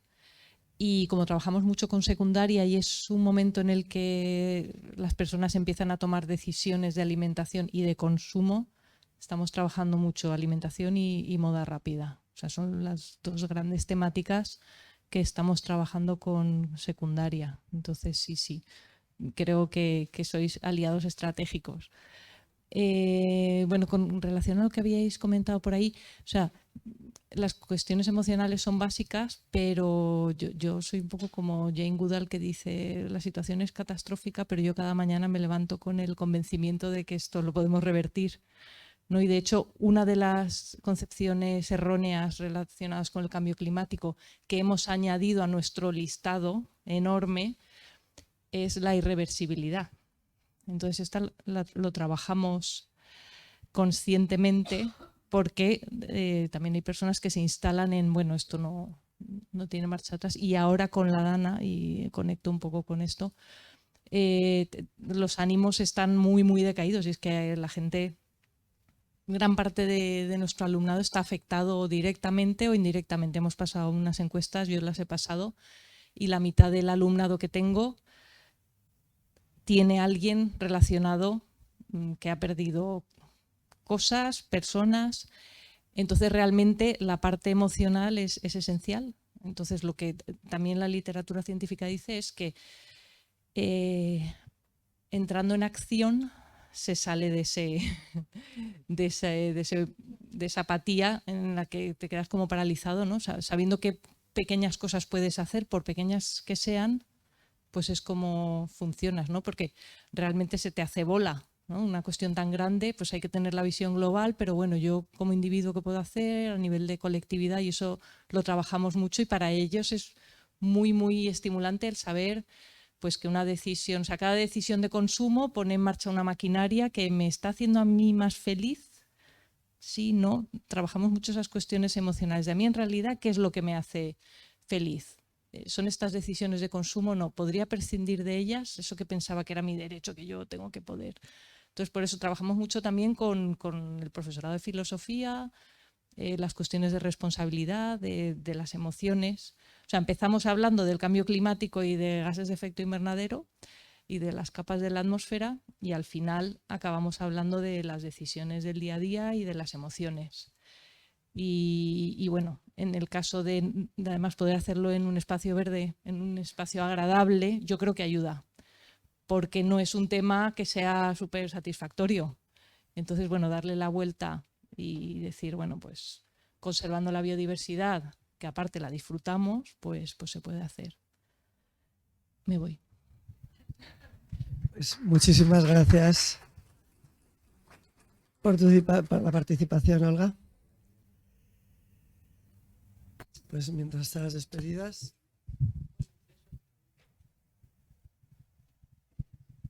Bueno, a ver, trato de responder a lo que se ha planteado, ¿vale? En cuanto a la deconstrucción de los espacios mentales y la cuestión de las emociones y demás,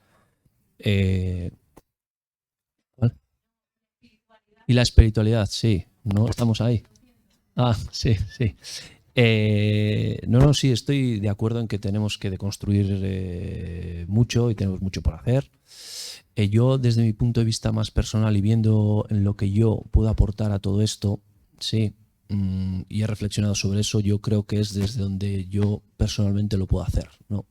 Que es, digamos, desde la academia, docencia y la investigación, ¿no? Digamos que tengo bastantes dificultades personales para tratar de transmitir desde ese punto de vista, ¿no? Eso no obvia, por supuesto, que desde otros espacios lo hagáis y lo apoyo, vamos, ¿no? La pregunta de Nacho, ¿dónde están las resistencias? Bueno, tengo que decir que las resistencias estarían en las personas. Es decir, cada cual o grupos de personas vemos la cosa de manera diferente, ¿no? Y ahí está un poco el quid de la cuestión. Tengo que decir asimismo que en la Universidad del País Vasco se ha hecho mucho en favor de la sostenibilidad, diría yo, en los últimos 10 años. Tenemos una oficina de sostenibilidad, ¿vale? Pero también creo que en lo que más se ha avanzado es en investigación sobre cambio climático, sostenibilidad, etcétera, etcétera. En eso yo creo que sí que veo que se ha hecho mucho, ¿no? Nos falta la docencia y nos falta la práctica. Nos faltaría un poco, en las 3 dimensiones que señalabais, nos faltaría campus, claramente, y IHU Aztarna está en parte relacionado con campus, ¿vale? Y nos faltaría también en docencia, ¿no? De ahí la idea un poco del proyecto que ha presentado Unai, Aztarna y Berriru, para tratar de llevarlo, al menos desde ese espacio, sí, a las cuestiones de docencia.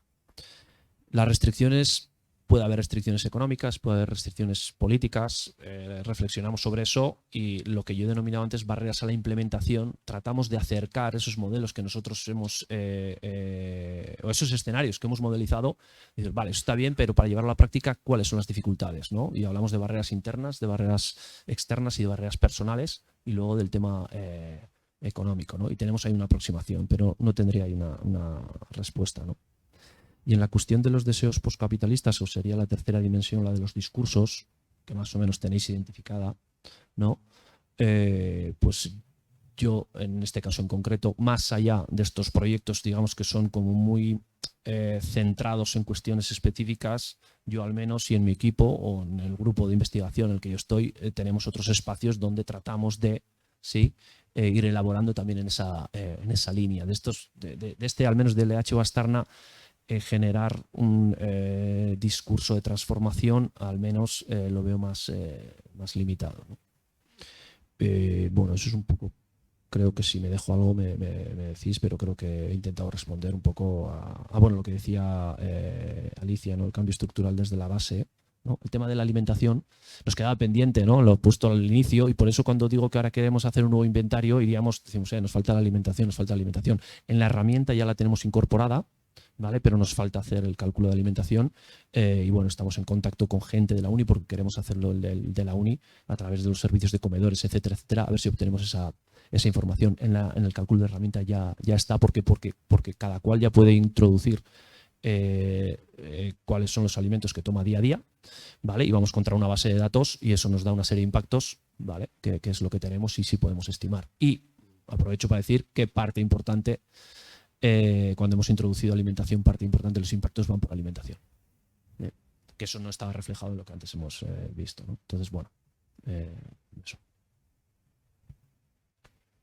Bueno, muchas gracias. Yo, pues por aportar las reflexiones o las cuestiones que habéis comentado en relación a la espiritualidad y la aproximación emocional y demás, pues estoy muy de acuerdo, ¿no? en que tiene que estar presente, ¿no? De hecho, como ha citado ya Olga, ¿no? La literatura en nuestra área de didáctica de ciencias experimentales, ¿no? Desde donde vengo, pues está demostradísimo, ¿no? que el enganche es emocional, ¿no?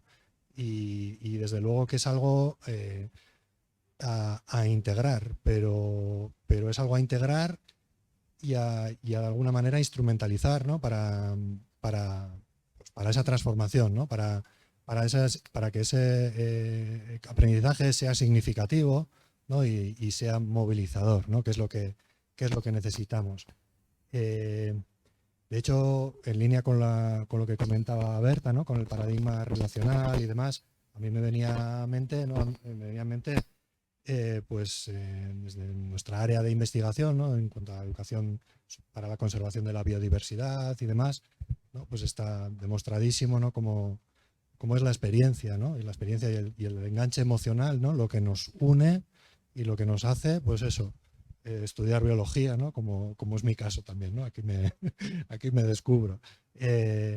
Y cómo el interés, ¿no? Por la conservación nace de ahí, ¿no? De ese apego emocional a través de la experiencia, ¿no? Y está descrito como pues nuestro desconocimiento de nuestra biodiversidad local, ¿no? Está relacionada con un fenómeno que se describe como la extinción de la experiencia, como esta vida urbana que llevamos, ¿no? Y esta vida y experiencias a través de pantallas, ¿no? Y a través de realidades virtuales, cómo nos despega de ese vínculo emocional con la biosfera y ahí está, ¿no? Precisamente, pienso yo, ¿no? La principal resistencia, que hablabais de retos y dificultades, pues creo que todo es cultural, ¿no? El principal reto y la raíz de toda esta cuestión es cultural, ¿no? Y ahí es donde tenemos un tema pues potente y no es menor, ¿no? No es menor porque es clave y es central. Y por eso, ¿no? Pues yo pensaba desde este enfoque instrumental, ¿no? De utilizarlo para, ¿no? Que igual es muy utilitarista, ¿no? Y poco esencialista, pero bueno, quiero pensar de manera práctica, porque igual estas emociones de apego y demás, ¿no? Pues se habla mucho también de la indignación, ¿no? Y de esta sensación de impotencia y demás, ¿no? Pues de la indignación como motor para la acción, ¿no? Y para la acción que tiene que ser sí o sí comunitaria, ¿no? Y ahí está otro reto, ¿no? Ese tejer redes, tejer uniones, ¿no? Buscar aliados, ¿no? Para apoyo mutuo, para afrontar las cuestiones, ¿no? En línea con lo que comentabais, ¿no? De la dieta y esta idea de renuncia, ¿no? Frente a alivio y demás, entiendo, ¿no? La reflexión y la comparto, pero en parte, ¿no? Porque también, ¿no? Desde nuestro paradigma cultural tenemos que aceptar que sí o sí hay un componente de renuncia, que lo podemos fácilmente, y esto aquí lo que está en el centro son los valores, ¿no? ¿Qué es lo que está en el centro, ¿no? De lo que valoramos, ¿no? ¿Qué es una renuncia para una persona o para otra, para mí, para ti? Pero creo que es inequívoco o inexcusable que en estas latitudes, ¿no? Del mundo que estoy viendo ahí representado, donde estamos, hay una renuncia o tiene que haberla sí o sí, ¿no? De reducción de la escala material y energética a una dimensión pues que suponga pues esto, pues unos valores biocéntricos, ¿no? Realmente, ¿no? Y que no estemos pensando en que viene esta emergencia y estemos primando pues los ingresos del puente y las reservas hoteleras para ver si pasa por otro lado, ¿no? Y escurrimos el bulto como hacemos tantas veces, ¿no? Como tantas veces pasa.